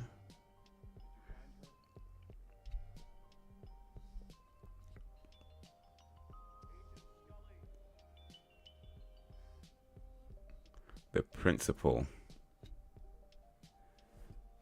Is that going to get back headmaster or something?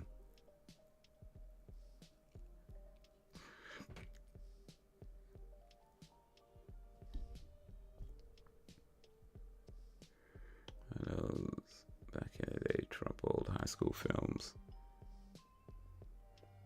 Well, simpler times.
Oh, man.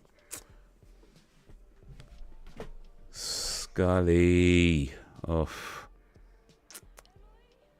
That's tough, man.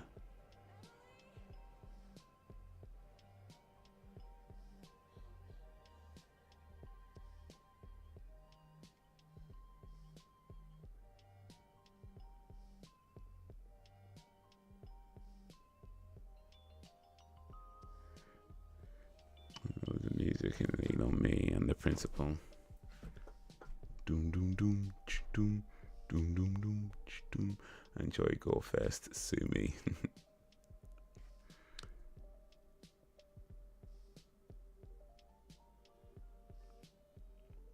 Gore.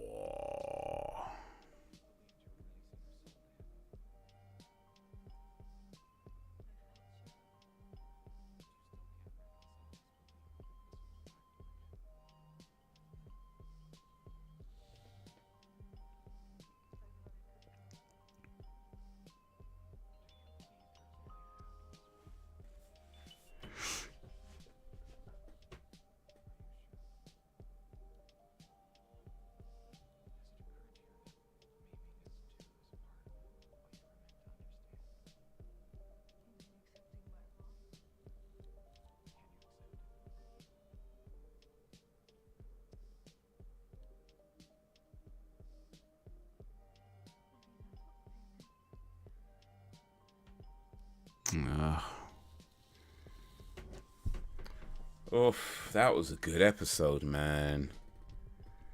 That was a good episode. Yo, whatever they paid Gillian Anderson, it wasn't enough. It wasn't enough. I don't care if they gave her all the money in the world. It wasn't enough. Man, that was a good episode. Oof. That's Stand By Me. That was actually, yeah. Stand By Me by Bill. Oof, I can't remember his name. I can't sing it. Ben E. King. Ben E. King. Stand By Me. Lean on me when you're not strong. I can't remember who does that song though. I know the song. I just don't remember who sings it. I'll be your friend. I'll help you. Can Bill Withers. There we go. Lean on Me by Bill Withers. Gotta go every morning. Need a friend. You all need somebody to lean on. But yeah, that was All Souls. That was episode 17. I feel like that was one of my favorite episodes I've seen so far. Actually, I really liked the episode. I might even watch that one again just because. But that was a quality episode. Oof, hit, man. It really hit. But we've got one more episode to go for today. Episode 18, the Pine Bluff Variant. Get it ready on 0. I'll let you know when to press play. Tomorrow it's the last 2 episodes for season 5.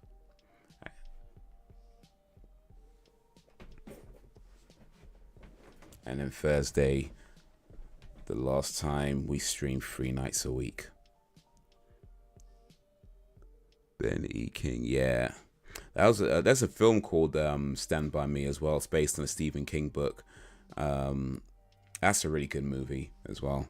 That was probably like same sort of time, 80 something, like late 80s, I think, mid to late 80s. But yeah, there's a film called Stand By Me. Great movie. It's got River Phoenix and Jerry O'Connell. Jerry O'Connell before he got all buff. And Will Wheaton.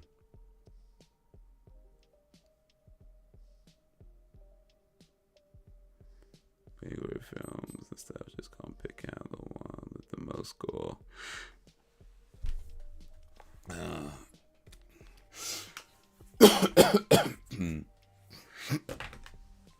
Well, I don't know if this is the goriest movie I've seen, but I would say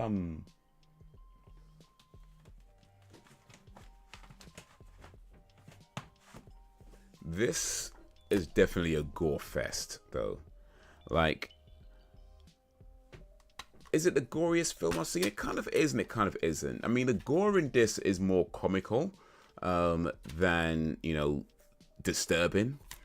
but it is still pretty much a gore fest. But yeah, this is called Ricky O, the story of Ricky.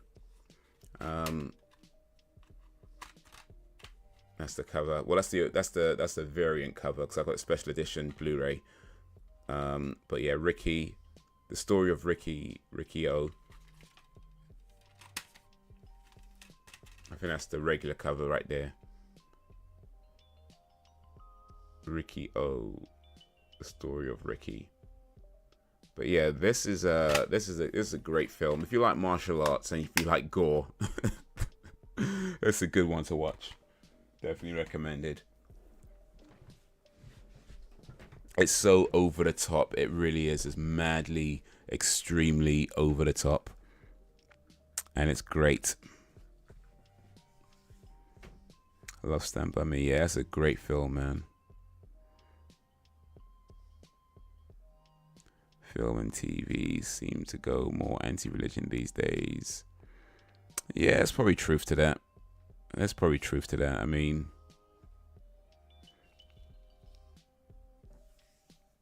I guess that's the cool thing now. Everything has its turn.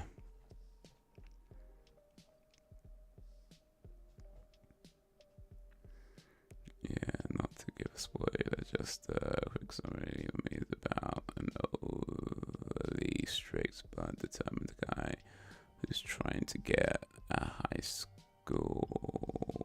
back on track from its bad reputation in New Jersey. Oh, I see. The one teacher who gave a damn.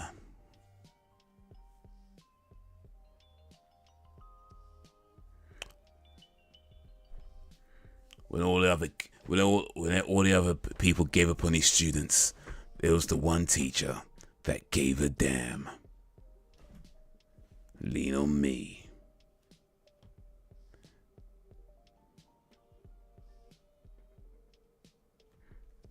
Morgan Freeman telling you off.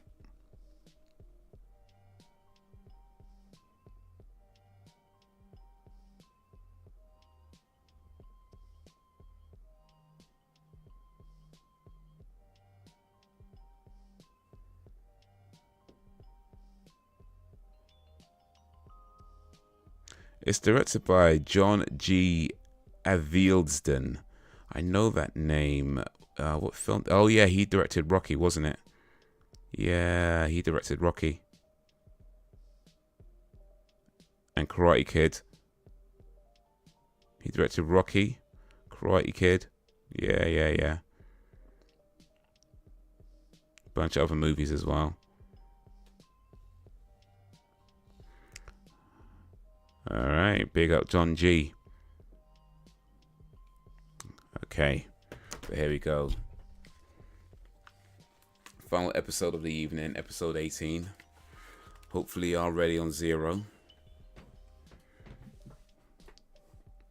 Hopefully you're ready on zero, because we're about to the countdown. Countdown goes 3, 2, 1, play. This is called the Pin Bluff Variant. And in 3, 2, 1, play. Yeah, it's a similar storyline in principle. Both guys were some real OGs, but the principle ain't about a true story, just real life events back during that decade. Let's see. When everybody gave up on these kids, this one teacher gave a damn. You know how many films that have that kind of plot? The one teacher who gave a damn kind of plot. I mean, there's probably those two you just mentioned. Then there's Dead Poet Society. There's Dangerous Minds. Coach Carter. What else?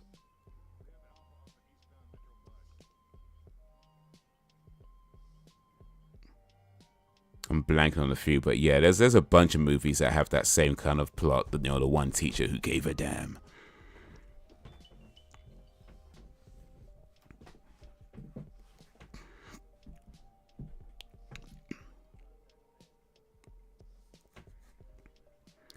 The anti-religion message and the agenda driven is the very reason I don't watch the new Exorcist film. I see. Okay.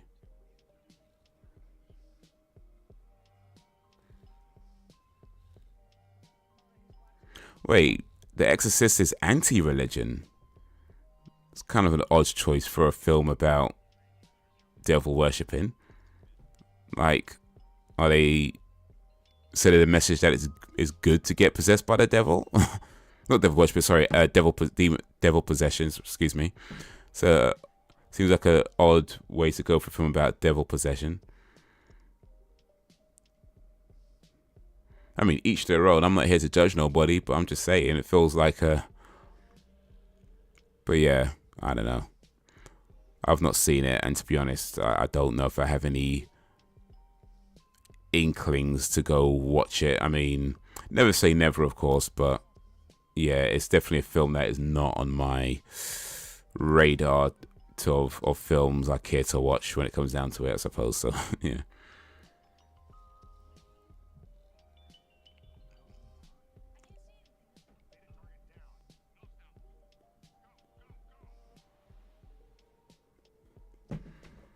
Remember the Titans. Oh, is that another one teacher who gave it that movie?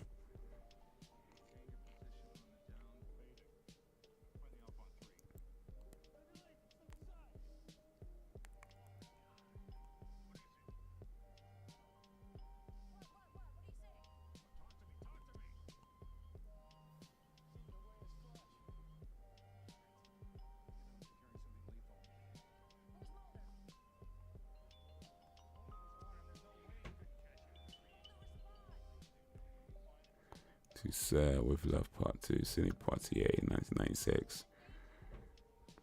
Sidney Poitier, yeah. Legendary actor.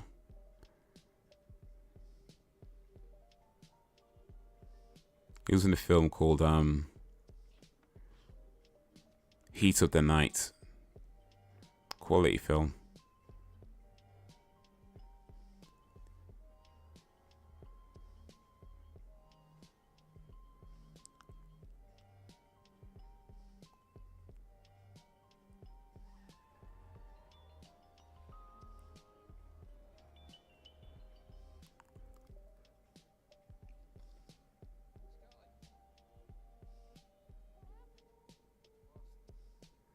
I just realized something. Left my headphones on this whole time. Ish. Well, I guess I'm gonna get some emails about this stream later. I might be getting some emails later about this stream. That's alright. It's all good. Forgot to turn the. Well, actually, I don't know. Maybe it didn't come through. It was quite low down, so it might have been coming through anyway. Oh well, we'll see.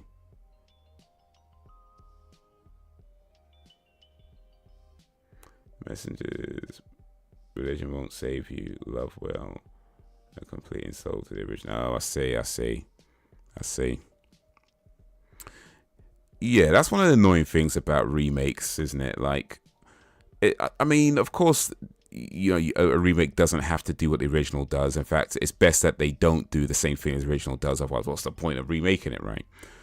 So that's fine to do something different, but if you're going to do something that different, then don't even bother remake it. You know what I mean? At that point, you just need to make your own movie. Like, for it to be a remake, it needs to at least follow some basic principles, some fundamental principles of what the original did. I mean, of course, you can change things and you could, you know, update this and you can change dialogue here and you can change scenery and things like that. You know, but the core of what made that film, the core of why that film existed in the first place, has to hold through. Otherwise, what are you doing? You know. So yeah, that to me is just like, just make your own. Just make a whole new movie. Don't bother relate it to The Exorcist, or don't bother relate it to the original. Just make your own movie. Tell your own story. Have your own message, and then do it that way. And you know, but when you just like basically using the name of something previous to generate hype for your own production that ultimately isn't really related to the original outside of, you know, aesthetics and a few nods here and there. It's like, dude, come on. What are we doing here? What are we doing here?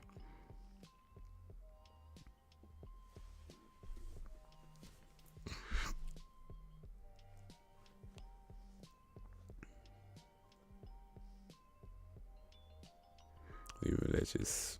And it bothers me. They did that. Yeah, Kieran, the Tottenham football coach. And that one. And the other one was in the took up a job as a high school English or literature teacher at a troubled high school. The one teacher who gave a damn. It was released in 1997. So like, why the heck? They wait 20 plus years. To do a sequel. I mean, that kind of happens a lot though, to be honest with you. But sequels come out like some 20, 30 years later. It's like, all right. I mean, the sequel to Blade Runner was like 30 something years later, so it happens, dude. It happens. The sequel to Bill and Ted's Bogus so it was Bill and Ted's Excellent Adventure and Bill and Ted's Bogus Journey, and the sequel to the third movie was something like 20 something years later. So yeah, it happens. It happens that way sometimes.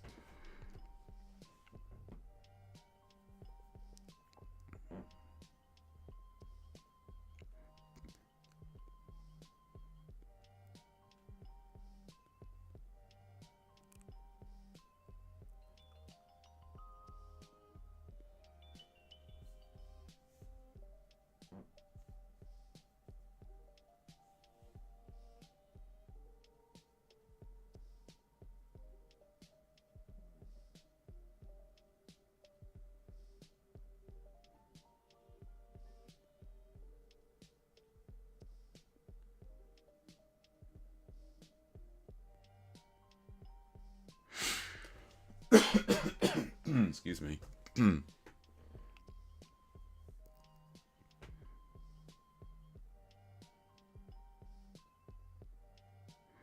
We're gonna stop these men.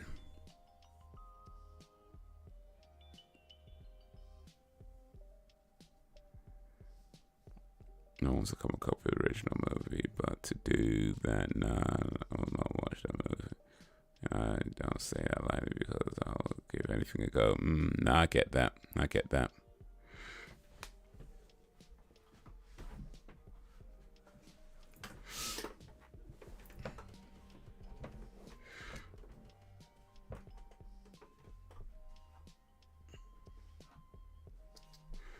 Yeah, I get that. I mean,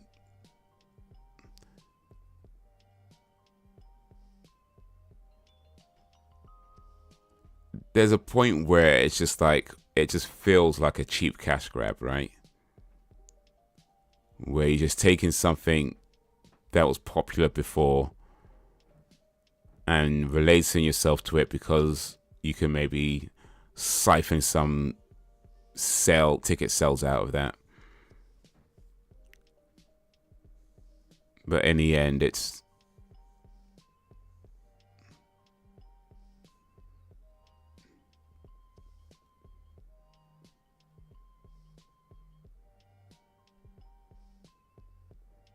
no, this guy's up to no good.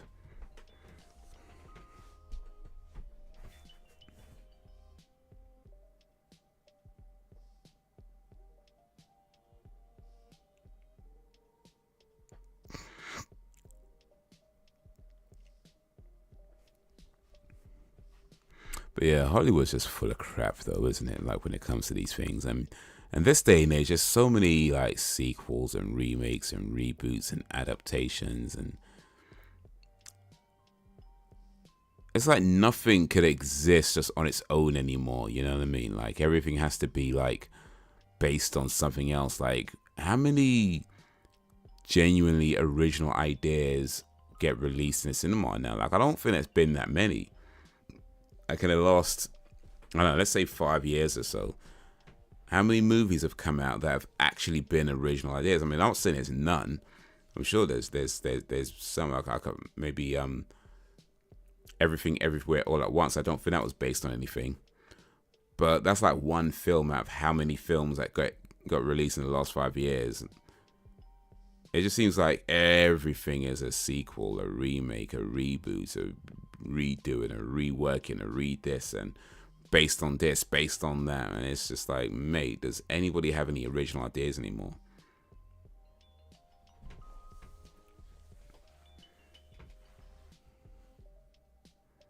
And apparently even with the remakes, they can't even get that right, because like, how many times a film gets remade and it just sucks?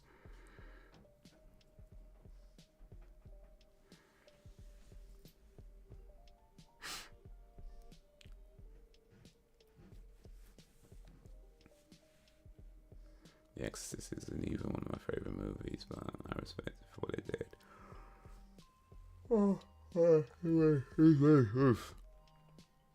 What did any impact it had? I think it's a disrespectful take. Nah, for sure. I really like The Exorcist, so I think something like that would annoy me. I mean, never say never as far as watching a remake goes, but yeah, like I said, it's not on my radar of films to make time for, so if I do ever watch it, it won't be anytime soon, I don't think.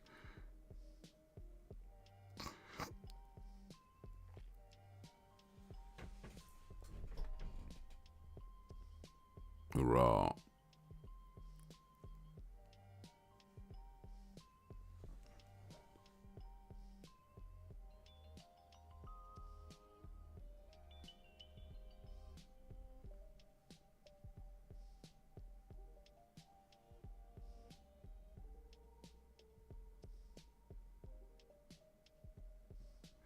Well, that's like insecure.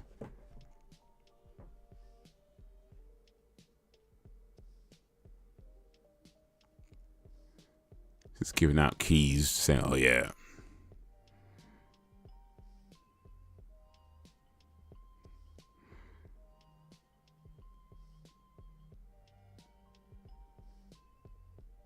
Speaking of remakes, though, looks like there is going to be a remake of the X-Files coming at some point.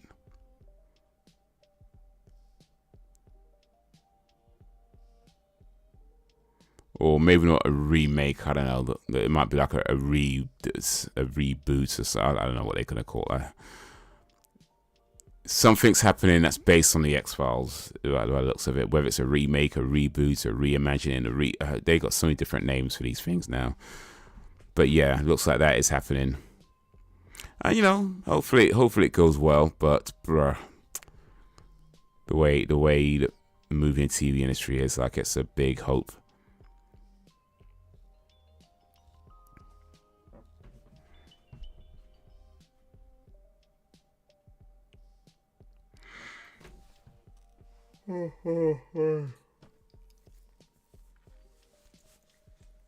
Oosh.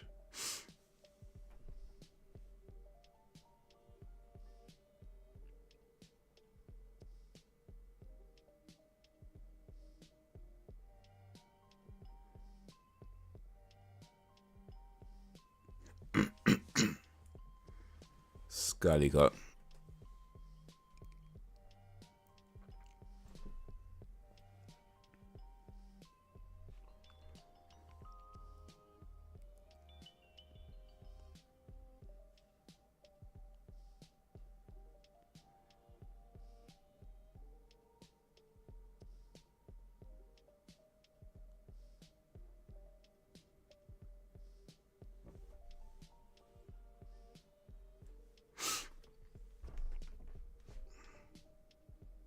we had our reasons. They always have their reasons.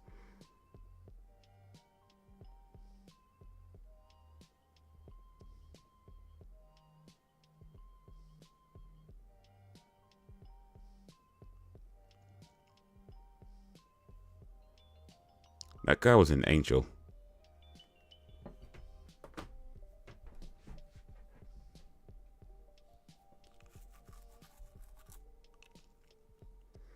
I hate when they remake to fit in with today's agenda. Society cares more about social justice points than actual storytelling. Open to remake as long as it's different characters.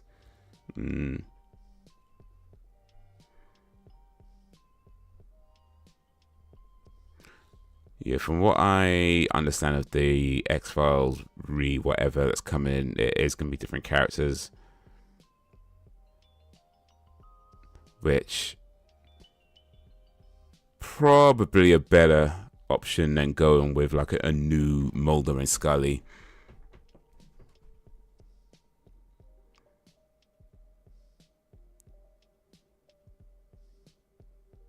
But yeah, like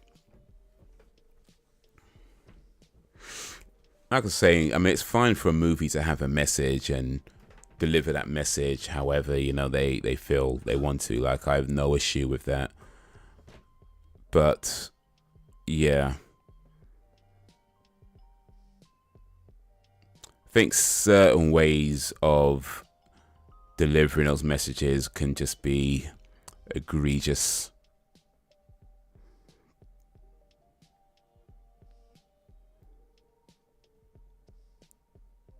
And yeah, I think when it feels like a movie is more concerned with scoring woke points than actually just making a good movie, it's like, bruh, come on. And the things are, it can be a film where you might not necessarily even disagree with the messaging of the movie. Like, you might feel like the message itself is fine, but it's just the way it's done is so like, bro, come on, I get it, you know?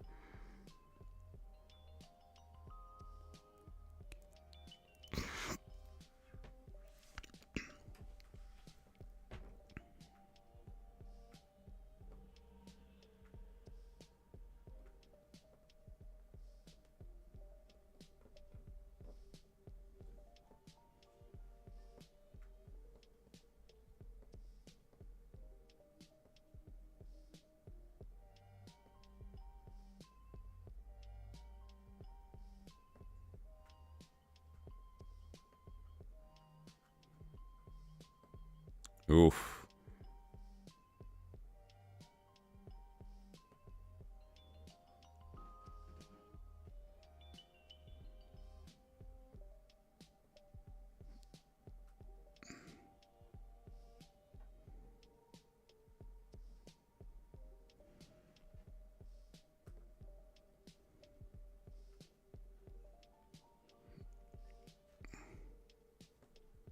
You know you're not Mola, come on. That's a cup to swear in, of course. It's the 1990s.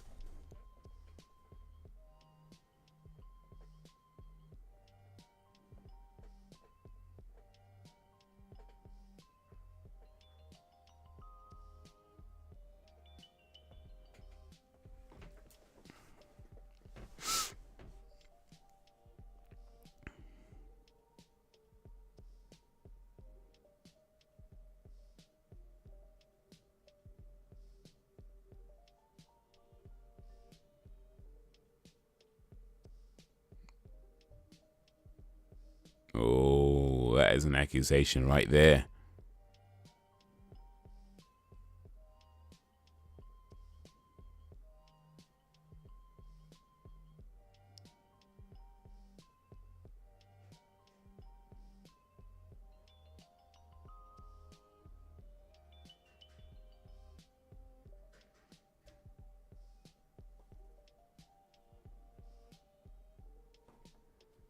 After all that, broke up his fingers, man talks about, yeah, I believe you. Raw.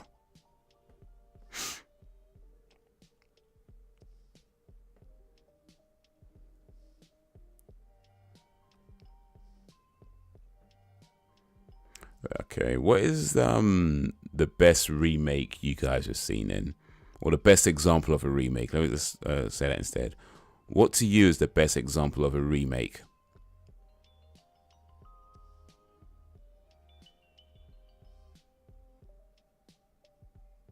I'll try and think of one as well. I'm not sure I can actually. I'm not sure I can, but let me try and think of one.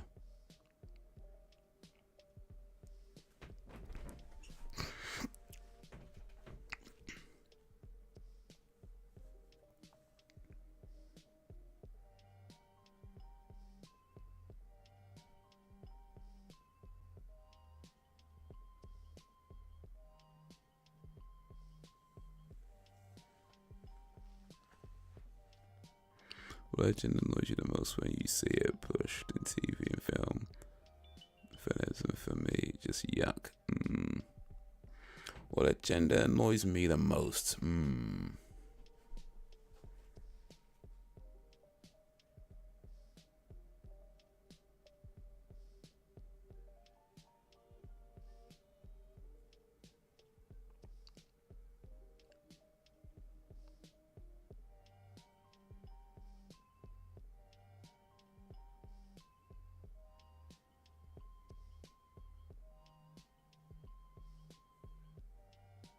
Well, I don't know about annoy, because I think when it comes down to it, I'm pretty easygoing with a lot of things, and so I don't know if annoy is the right word, but I would say that certain anti-religion messages I do find a bit frustrating when I come across them, like.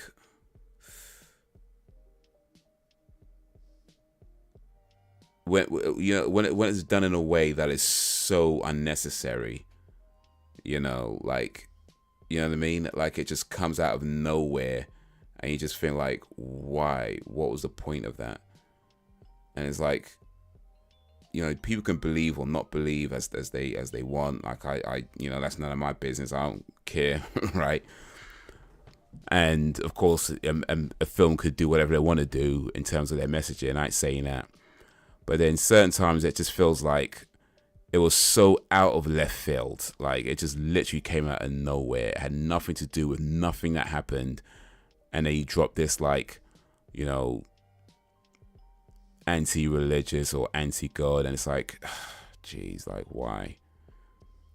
There's no point to that. There was no point to that. Actually, maybe it does annoy me a little bit.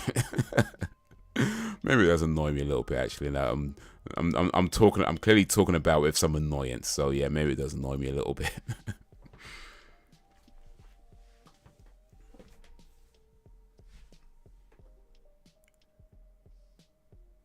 But yeah, there's one in particular that I'm thinking of where I was playing this game, and I was enjoying the game. It was a fun game to play. I mean, it was alright. It wasn't like a brilliant masterpiece, but it was a decent, fun game to play. And I got all the way to the end.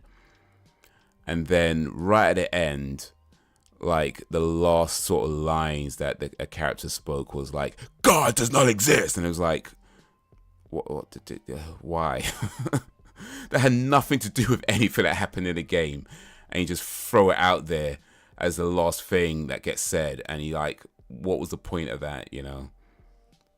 What was the point of that? It was like, geez, that was just awkward.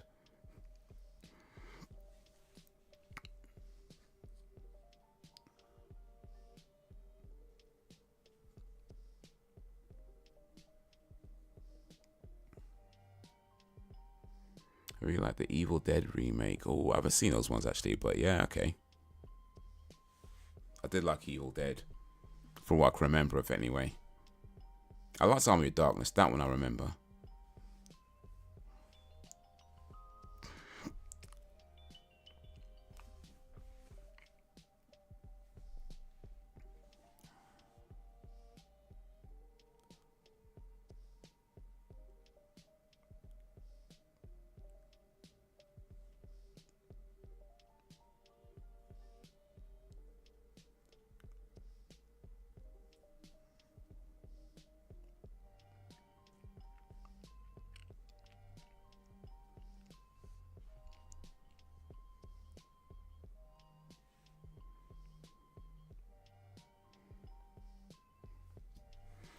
I mean, they all annoy me, even more so when it's more pro one thing, but more pro one thing, but anti another. Always gotta make the opposite the villain. Oh yeah, I know what you mean. It's like, you can't just make your point.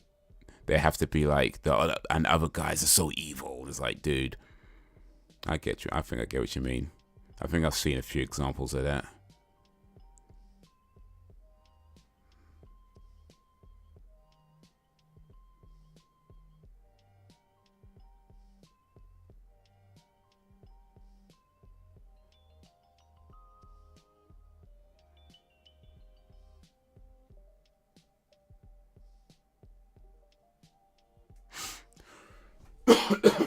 excuse me.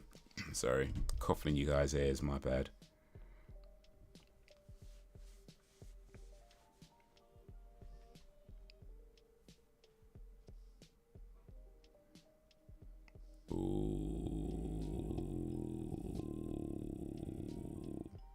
Do you have what we need?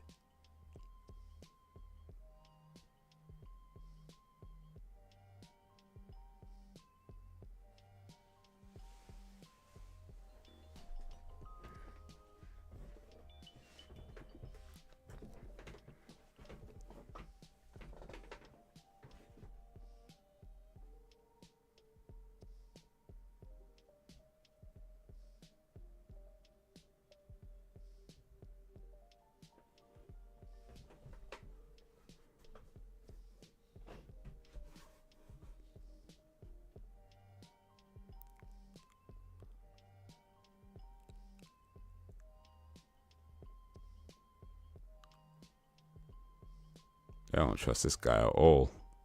Good.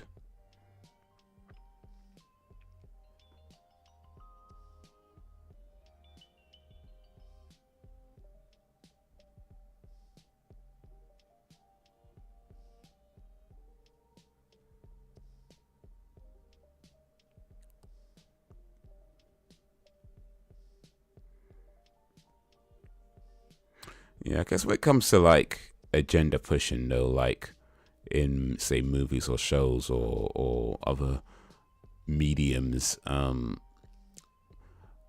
guess it's less about the message, the specific message, and I think the thing that does maybe bug me a bit at times is when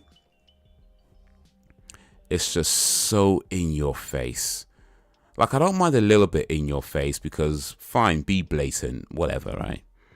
And if it fits in with the film, then cool, it works. If it works, it works. You can't argue with something that works, right? But when it clearly doesn't work and it's so in your face and it's so clearly forced into the film and seems to serve no other purpose than to just like be there for the sake of being there.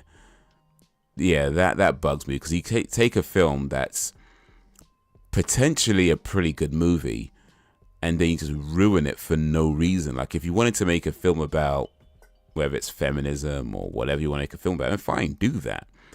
But if you're making a film that seemingly has nothing to do with that, and then all of a sudden you just like force these like messages in, and it's just like, why, what?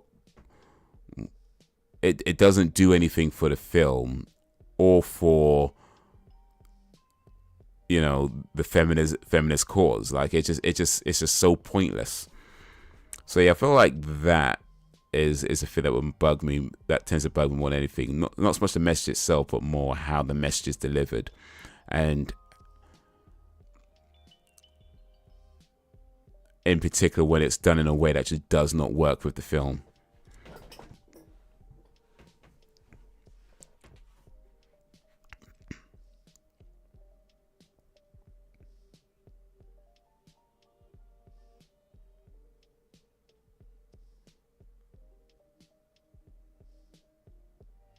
There's people saying preach about love and acceptance, yeah, when it suits.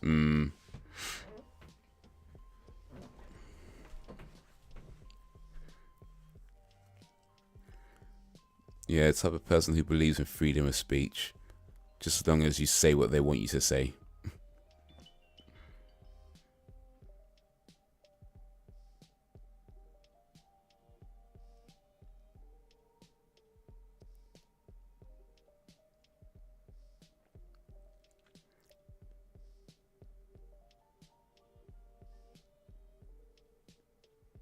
You're free to do whatever you want, just as long as you do what I want.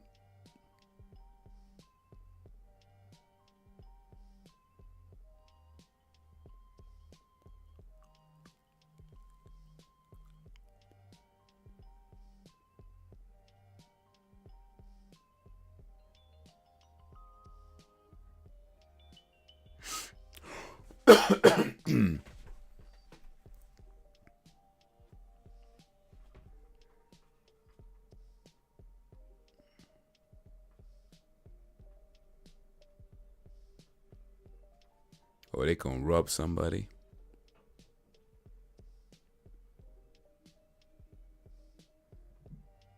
First Sovereign Bank of Pennsylvania. Oh, it's about to be a heist show.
They got Mulder robbing a bank.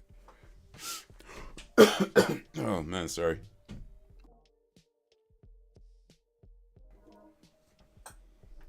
So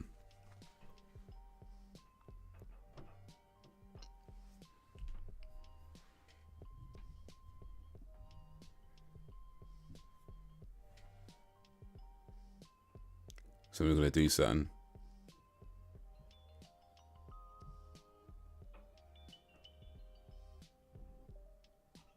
Tapping his fingers.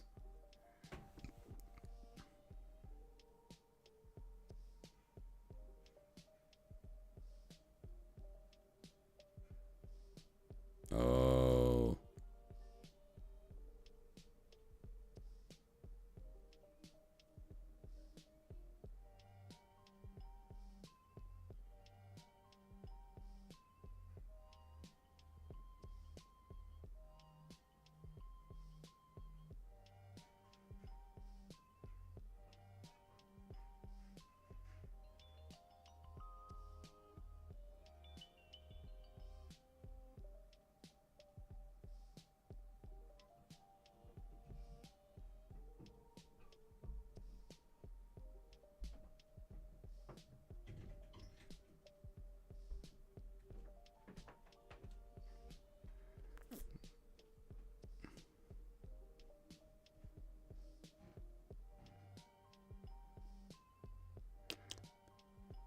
Thing like their robbery plan, it seems like something that can easily go wrong because I don't think they thought it that well through.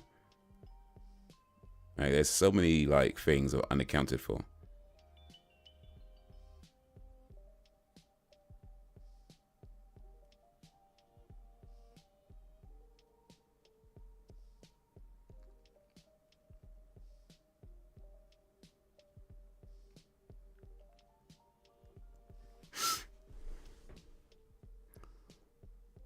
It's been a film, so pro feminist.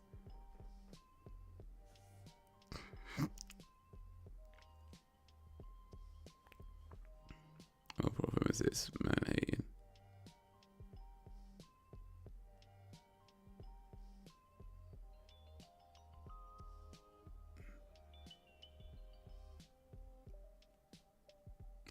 This man hating on, is he religious to the point where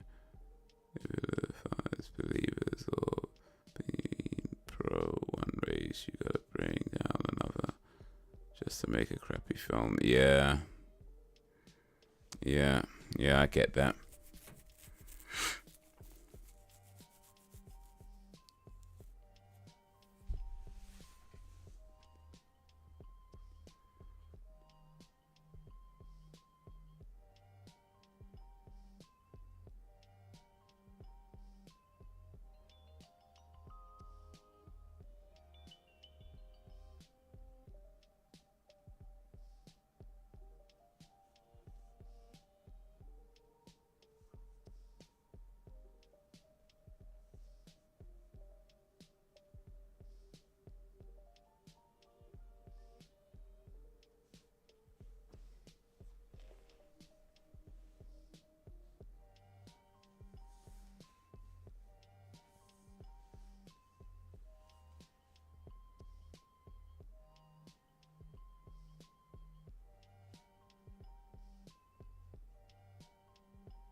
Jigs up, Mulder. How you gonna talk you out of this one? Moldy Mulder, huh? Just shoot the guy. So it could be the Dana Scully show from here on out.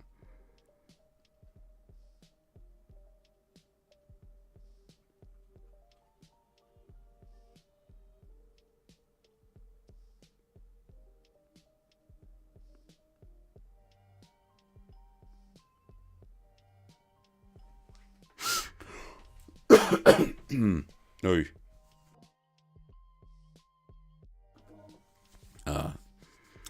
Sorry, I don't mean to be coughing in your ears like this. Change of seasons does this to me, man. Especially when it drops, when the temperature drops. I think I need to get one of these cushy work from home jobs actually, where I don't need to be in and out of a car all day. Cause like when you're just going from cold to warm, cold to warm, cold to warm. You know, the doors open and you're getting in and out. It's warm inside your car. It's cold outside. Yeah, it doesn't help. It doesn't help. So yeah, I'll start looking for one of these cushy work from home jobs where I can like sit at home and be like, I don't know, what can I do from home?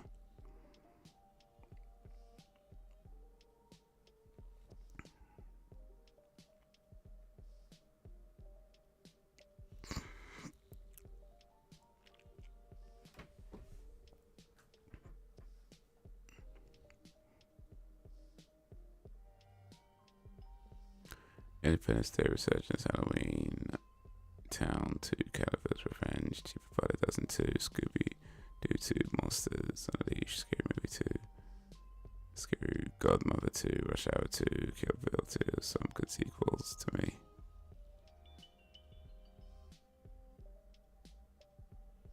Okay. I was asking about remakes, by the way, but it's all good. It's all good. That would do.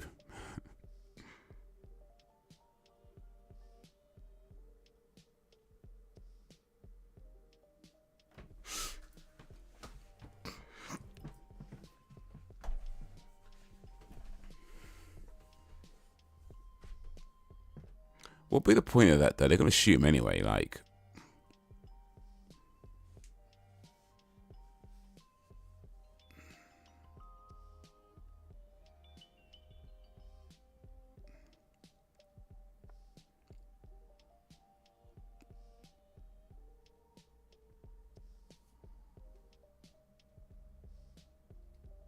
Oof, back of the head execution style.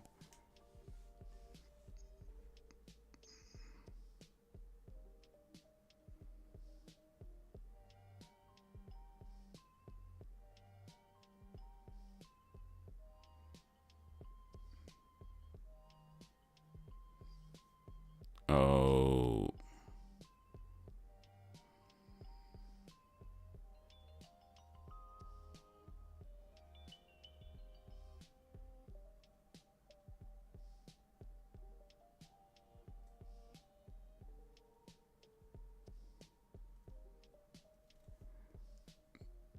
Mulder got lucky.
Yeah, this guy plays a shitty character in Angel as well, so it kind of makes sense.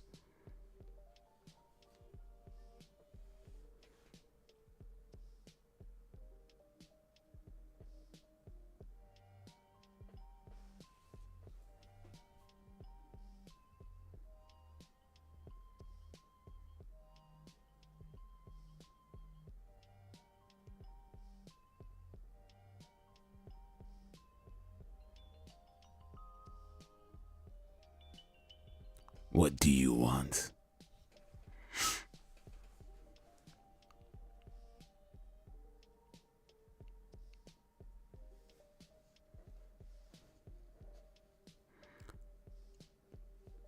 He's also been Lost as well. A show that hardly anybody watched apart from me and like maybe 5 other people. I liked it. I liked Lost. I watched it all the way to the end. One of very few people that watched it all the way to the end, but I watched it to the end.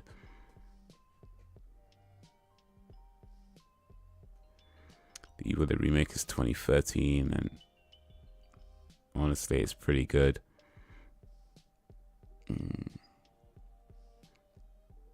They've made a lot of Evil Dead like remakes and spin-offs, haven't they? Like, there was a show at one time, and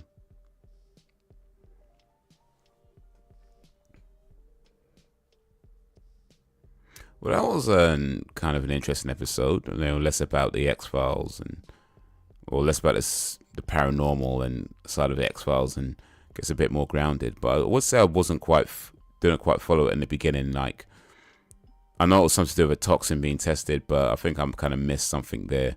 But yeah, you know, it was kind of interesting, kind of cool, kind of like looking for this guy that's they thought was against them, but turns out he's on this. I mean, who knows? Who knows? But anyway, that was the last episode for today.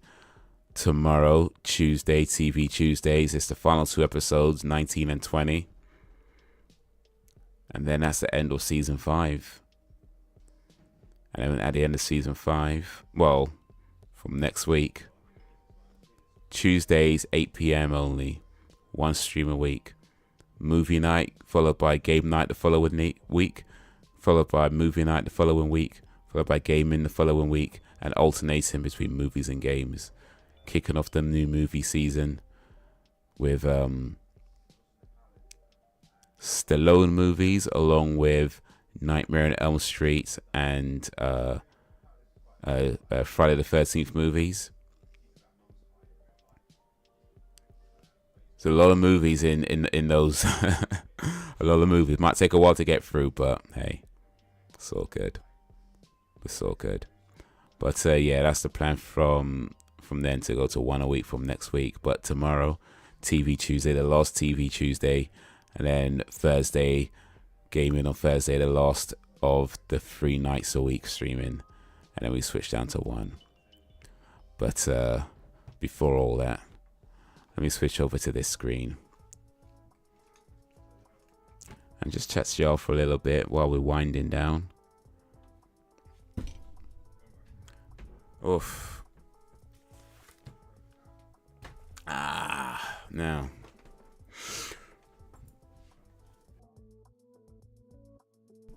Yeah. I'm okay. It's just weather. I need to get some honey and all that sort of stuff. So here's something I found out. In about last week or so. So I have this Fitbit, right?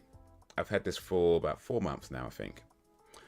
And I found out in about the last week or so that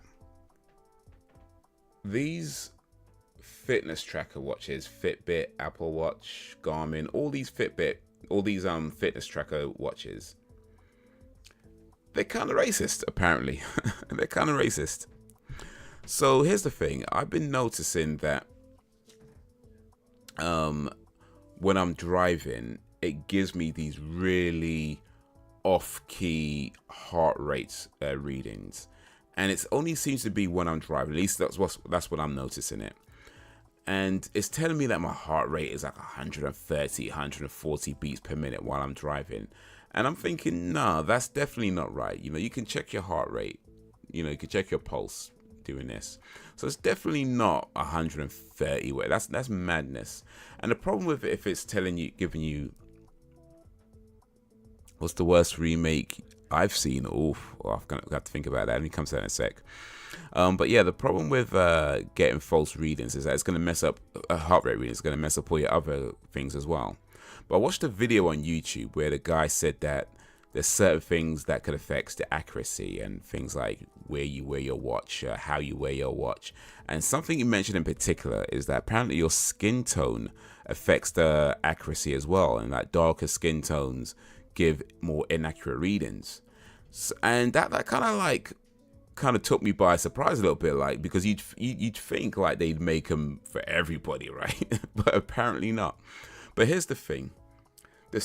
My skin tone on this side of my wrist is lighter than a skin tone on this side. So where I had it before, I had it like this, and it was giving me these mad readings. So I've since switched it to this side where my skin is lighter, and guess what? No more mad readings. So apparently these things favor lighter skin tones, which is mad to think about in 2024, 2023, 2024. But here we are. What's the worst remake I've seen? Oof, let's see now. Oh, I don't know about worst, but I could think of a few bad ones. I might have to give. I think the worst I'm gonna have to give some real thought to, but I could definitely think of a few bad ones. So I'm gonna go with RoboCop comes to mind as a bad remake. I'm gonna go with Charlie and the Chocolate Factory as a bad remake. I mean, it had its charm, but overall it just wasn't that good. In my opinion. What else? The Karate Kid, I think, is probably amongst the worst remakes as well, mainly because like it literally did nothing different from the original. Now we talked about films doing too much different, right? This film literally did nothing different. It was like, what was the point of this? You know, it's the exact same film. Why bother remake it? You know. So yeah, I liked the Karate Kid. I mean, Karate Kid remake was, on the surface, a decent enough film, but it's the fact that it just did absolutely nothing different apart from change the location. It's like, bruh, this is pointless. So yeah, that's gonna go in there. But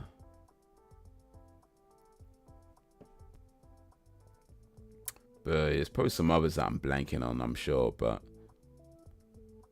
yeah, I'm gonna go with those for now. It's right. You'd think it'd be. That's the thing. It's skin, like it's like this thin or whatever. I don't know, but apparently, yeah. Like if I have it on this side, and the thing is, it only seems to happen when I'm driving. That's the weird thing about it as well. It only seems to happen when I'm driving. Where if I have it here, it's going to start saying things like, yeah, 130, 140 beats per minute. It's like, no, it's not. I turn it to this side and it's totally fine. And it's like, yeah, that's mad. That is actually mad. That is actually crazy. So and also another video as well. I saw another video on YouTube where this guy with really dark skin, it just didn't work on him at all. Like he put a watch on, and it did not work on him at all. And the same watch he handed over to his white friend, and he put it on, and it read his heart rate near enough to right away. It was like, ugh, jeez, man, that is crazy. That is crazy. But yeah, that's where we are. That's where we are. In big 2024.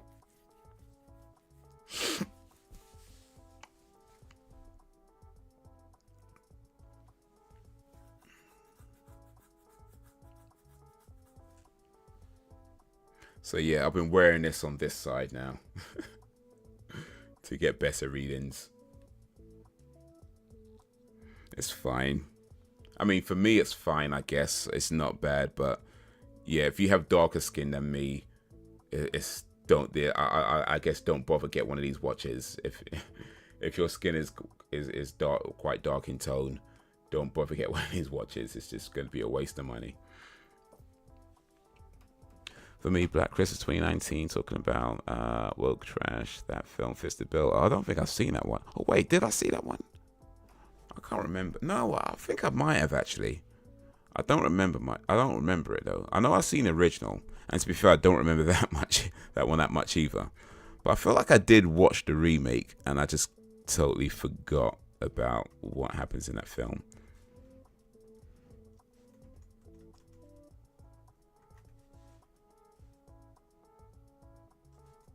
Oh wait, how many Black Christmas remakes have there been actually?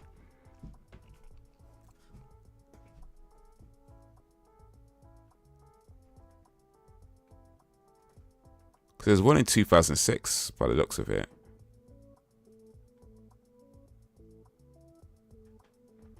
I think I might have seen a one in 2006 actually.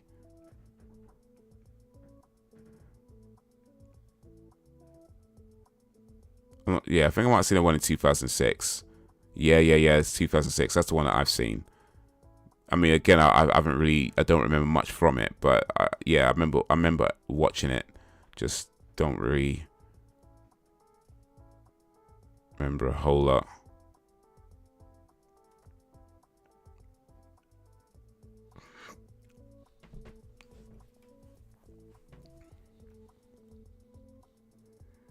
This darker skin, maybe give more heat. Maybe I'm guessing it's insane. Yeah, something to do with the light that it uses. So let me see if I can show you actually. If I can even get this thing off.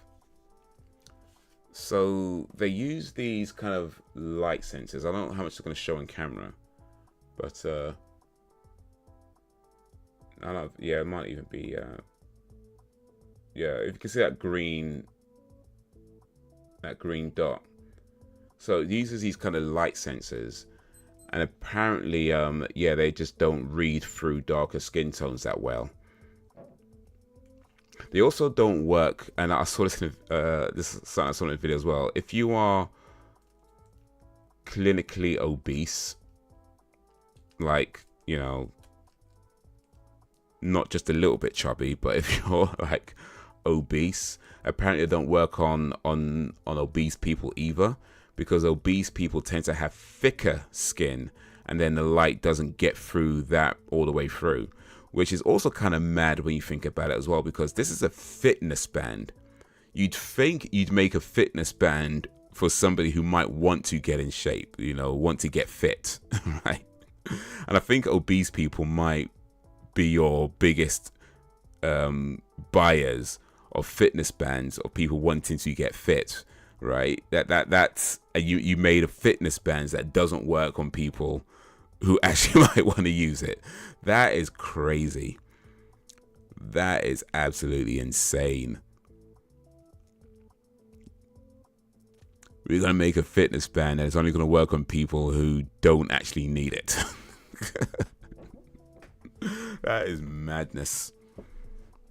But yeah, it's all of them, not just Fitbit. It's like Apple, it's Garmin, it's all of them, because they all use the same kind of way of reading your heart rate, using that light sensor. So it's all of them that like that. They just don't work that well on darker skins, and they don't work well on obese people, which is crazy.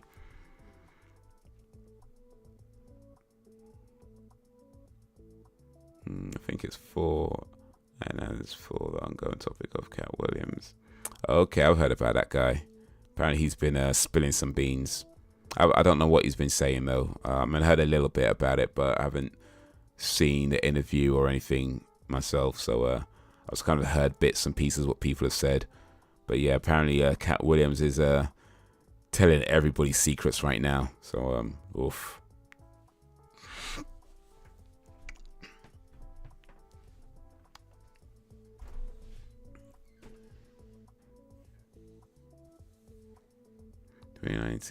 Makes the one from 2006 look like a cinema masterpiece. Oh, is that bad, huh?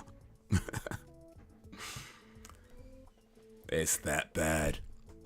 Yeah, I remember watching the original years ago. Now, like I said, I don't really remember much what happens of the film, but I do remember actually sitting through and watching it. Then I remember watching the remake, the 2006 remake. But again, I really don't remember what happens in it. So I'm assuming it can't have been that good. Like either of them, really, quite frankly, like the original and the remake can't have been that good if I'm forgetting it that badly. But I don't know. Maybe the original's worth watching again. What do you guys think? Is it worth me looking up the original Black Christmas and watching that again to refresh my memory on it? Or is it best that I've forgotten what's happened?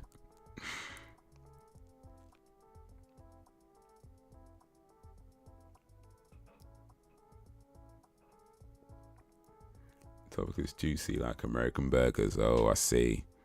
He's been spilling the tea, man. He's been spilling all the tea.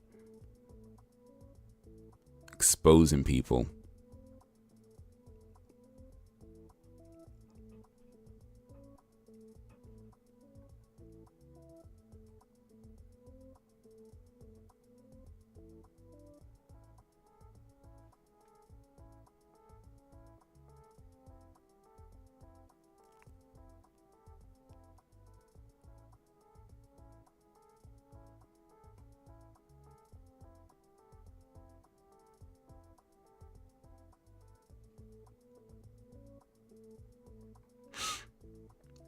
Fitness pen that doesn't work for obesity. Well, so it's racist and fat. Yeah, exactly. Exactly. That's what they put out into the world. They put out a whole bunch of fitness bands that are racist and fat phobic.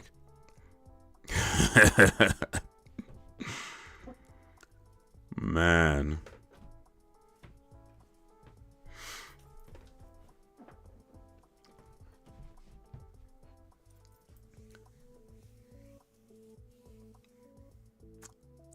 But yeah, man, it was kind of like, for me, just like I said, I had it on this side, and I was like, no, this is crazy. Why is it telling me my heart rate is 140? That's crazy. That's mad. And then I saw that video, and I thought, let me try something. Let me try something, because my skin is lighter here. I was like, let me try something.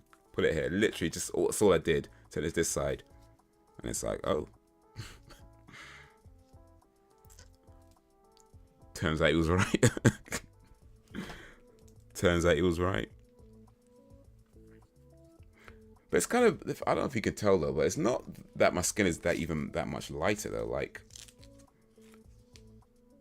I mean, it is noticeably lighter, but it's not like miles lighter. That's my skin tone on this side. That's my skin tone on that side. So yeah, I mean, it's probably hard to tell with the in the camera, but it is lighter on this side for sure, but it's not like miles apart. You know, it's noticeable, but it's not like a massive difference. But apparently, even that slight lightness in tone makes all the difference in how accurate it is. Bray.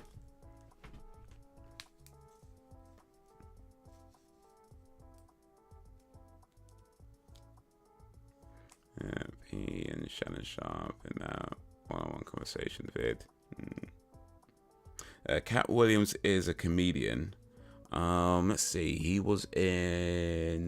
done quite a few movies back in the day.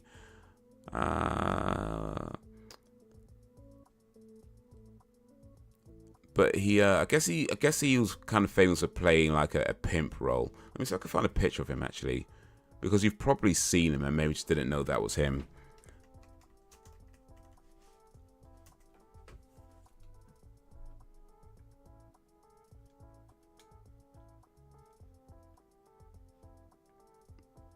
Let's see here. I think that's probably one of the more popular images of him. But yeah, that's Cat Williams. He's a stand-up comedian, actor.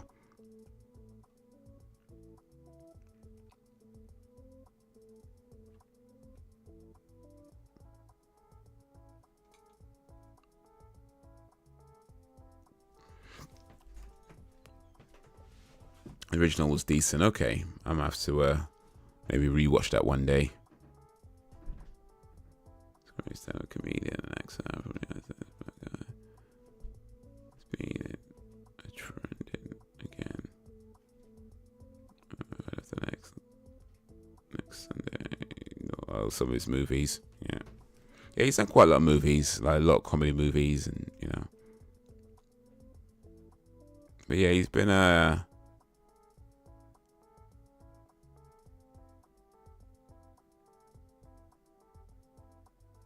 around a while, and apparently recently in an interview he's just been dropping all kinds of names and exposing, like I said, I don't know exactly what it said because I haven't seen an interview myself or heard an interview myself. I just heard what other people said about it, but apparently he's been exposing loads of people in the industry.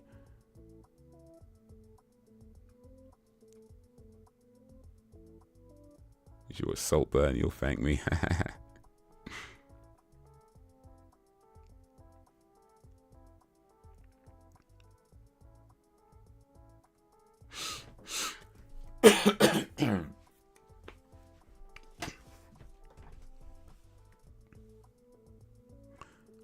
Saltburn. Rubbing salt in the wounds.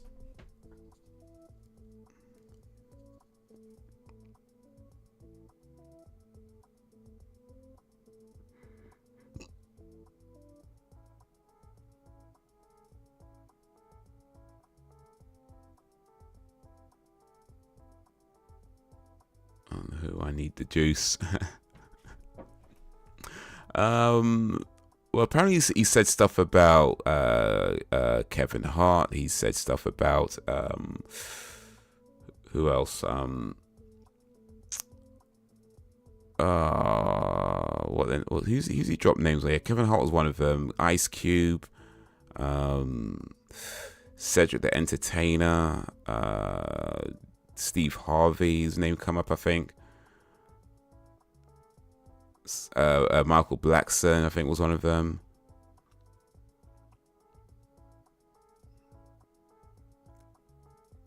So yeah, there's a lot of names. I mean, I don't know exactly what he said. I know. Well, I heard one thing he said is that, I think what he said about Steve Harvey. He said something about how, you know, Steve Harvey keeps saying how, you know, he wouldn't be here if it wasn't for his wife. But Steve Harvey's been married like 10 times. So which wife is he talking about? Like apparently that's one of the things he said.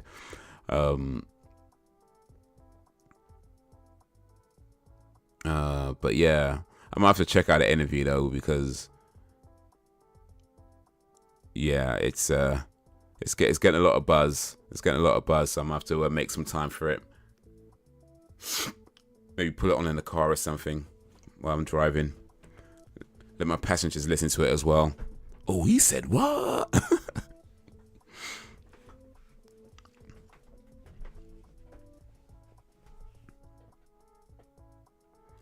Yeah, you should watch High School High and you'll thank me. High School High 9. Oh, I've seen High School High. Yeah. That's a comedy. It's actually pretty good. No, it's a pretty good film actually. Still, it's a comedy based on Dangerous Minds. So if you've seen Dangerous Minds, High School High is kind of a spoof of that. Well, it's a spoof of that and some other stuff, but it's mainly a spoof of Dangerous Minds. But yeah, High School High is pretty funny. It's a pretty funny film. John, I forget the actor's name. John, I can't remember his name right now, but yeah, good film.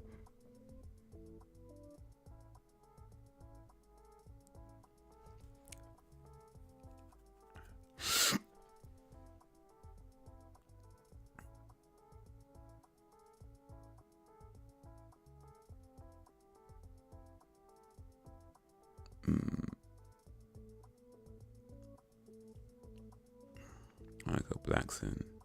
Yeah, that guy. He will be down. Most famous people.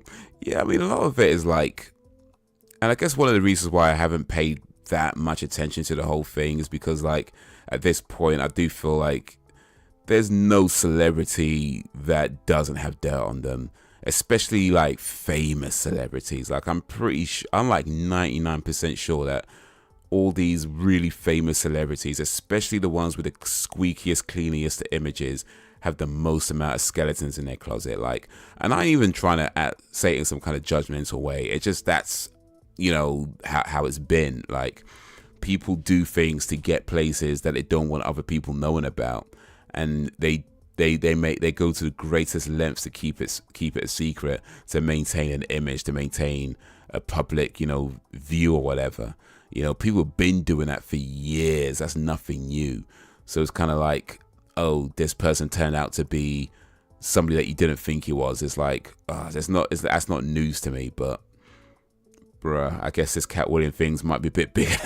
So, with the way this has just been everywhere, I think in the last few days it's been everywhere. So I'm like, all right, maybe I should pay attention to this particular story.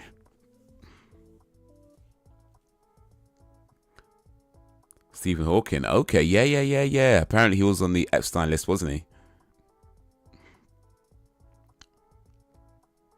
Calling bullcrap on that. I don't know, man. I don't know.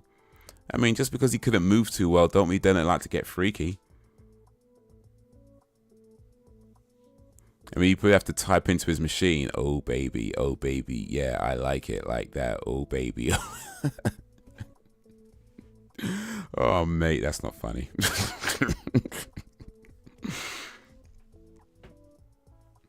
Yes, oh baby, yes, right there, yes, yes. Ooh, yes. Make it clap.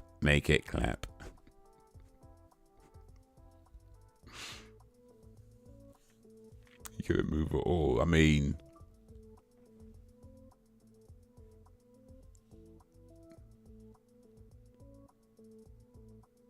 he could look though. He couldn't touch, but he could look.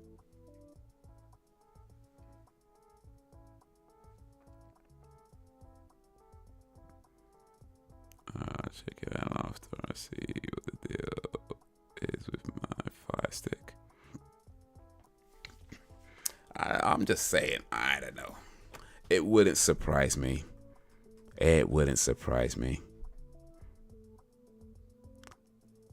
Stephen Hawking, he had some sway. I mean, kind of back and forth with his chair, but still, he had some sway.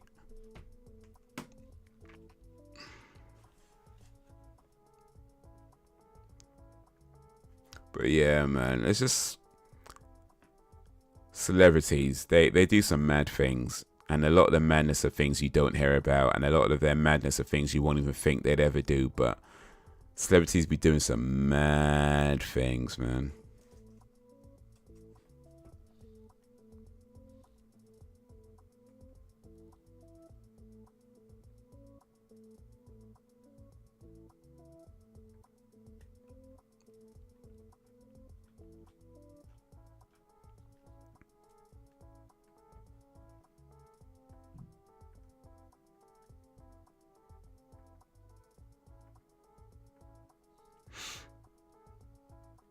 All this time, we find out Hawking could actually walk.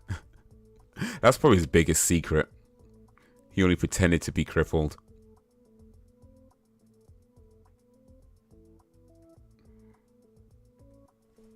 He was lying the whole time.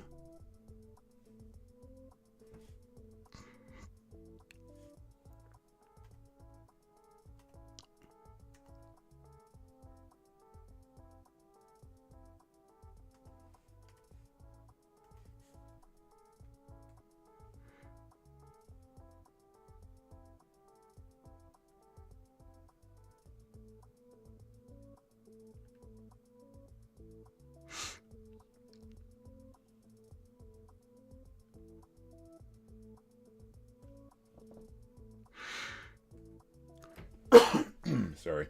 Man. The chair. The tech was to hide the fact that he was a perv, right? Or maybe that's why he couldn't walk, because like he was just like jerking off so much, right? That he did it so much that he just pulled like a muscle or something, and that the muscle that he pulled, like the angle that he pulled it at, happened to cause like some chain reaction to all the other muscles in his body. And it just like he just couldn't walk after that. It was like, ah! And then, you know, the wind changed it, so he just couldn't. Nothing could happen. So maybe I think that's probably what happened. I think that's the story behind why he couldn't walk. He was jerking off too hard one day, and it's just like pulled a muscle, and the wind changed. It's like that was it. Now we know. Now we know.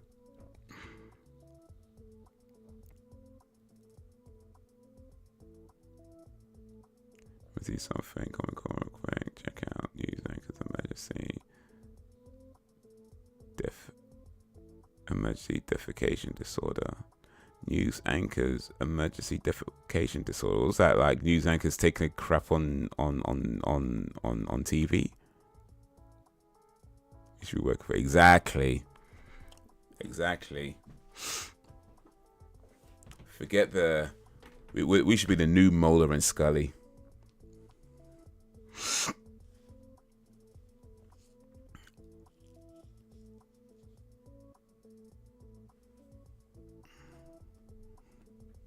I'm not sure I want to watch news anchors pooping on screen, by the way, on TV. That sounds a bit horrible, to be honest with you. But I'll search it real quick. I won't put it on screen just yet, but we'll see what comes up in the search result first. Then decide whether I put it on screen or not.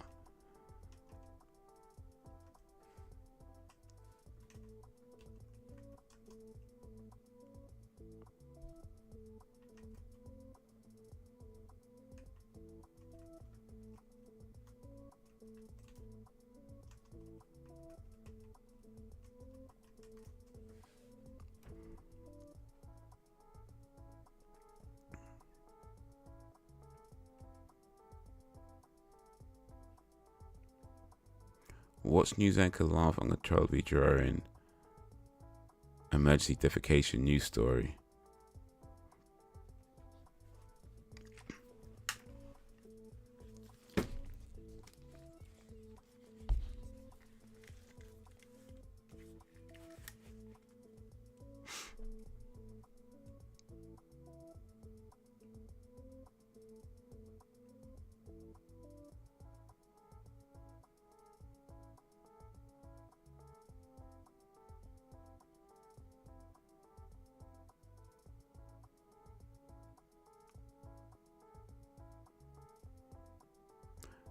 Okay, so she's laughing about the story.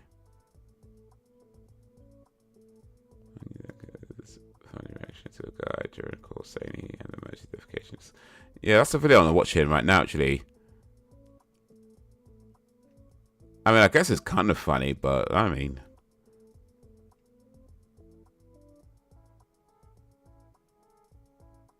I'll watch it. News anchors made. Oh, cool. Yeah, I was seeing it now. I ain't gonna lie, man. It's not that funny. I mean, it's funny. It's not that funny. It's like, all right. It's a news anchor laughing while she's reading the story.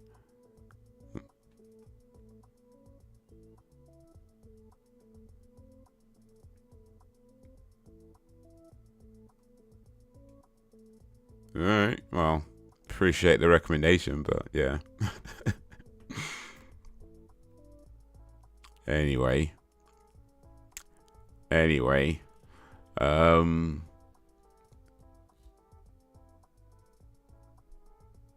think really I lose my job. Wow, this was 7 years ago, so hopefully she's okay now. But yeah, I mean, it's kind of funny. Like, she's reading a news story. The guy was in court and said he needed to use a toilet, and court read it was emergency defecation.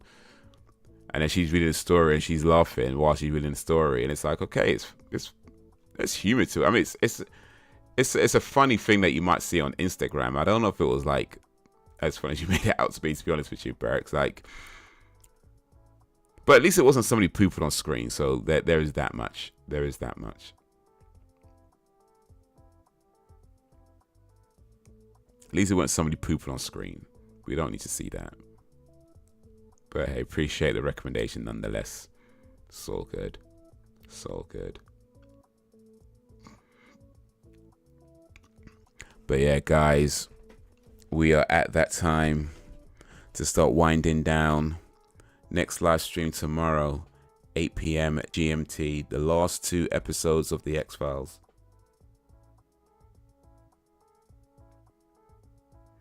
I don't think he actually did. I think he may have something quick to buy, some time to think.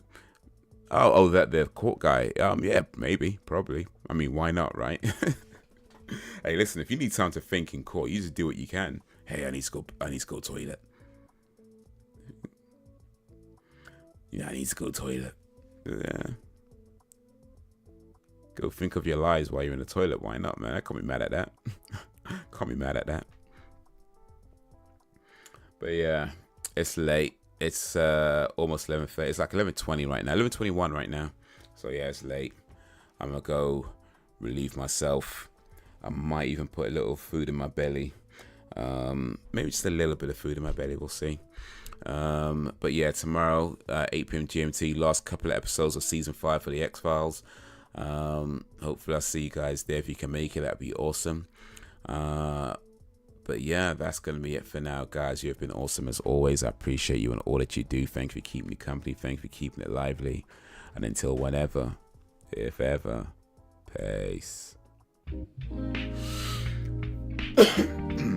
Sorry. I'm trying to cough in your ears tomorrow if I could help it. My bad. Till then.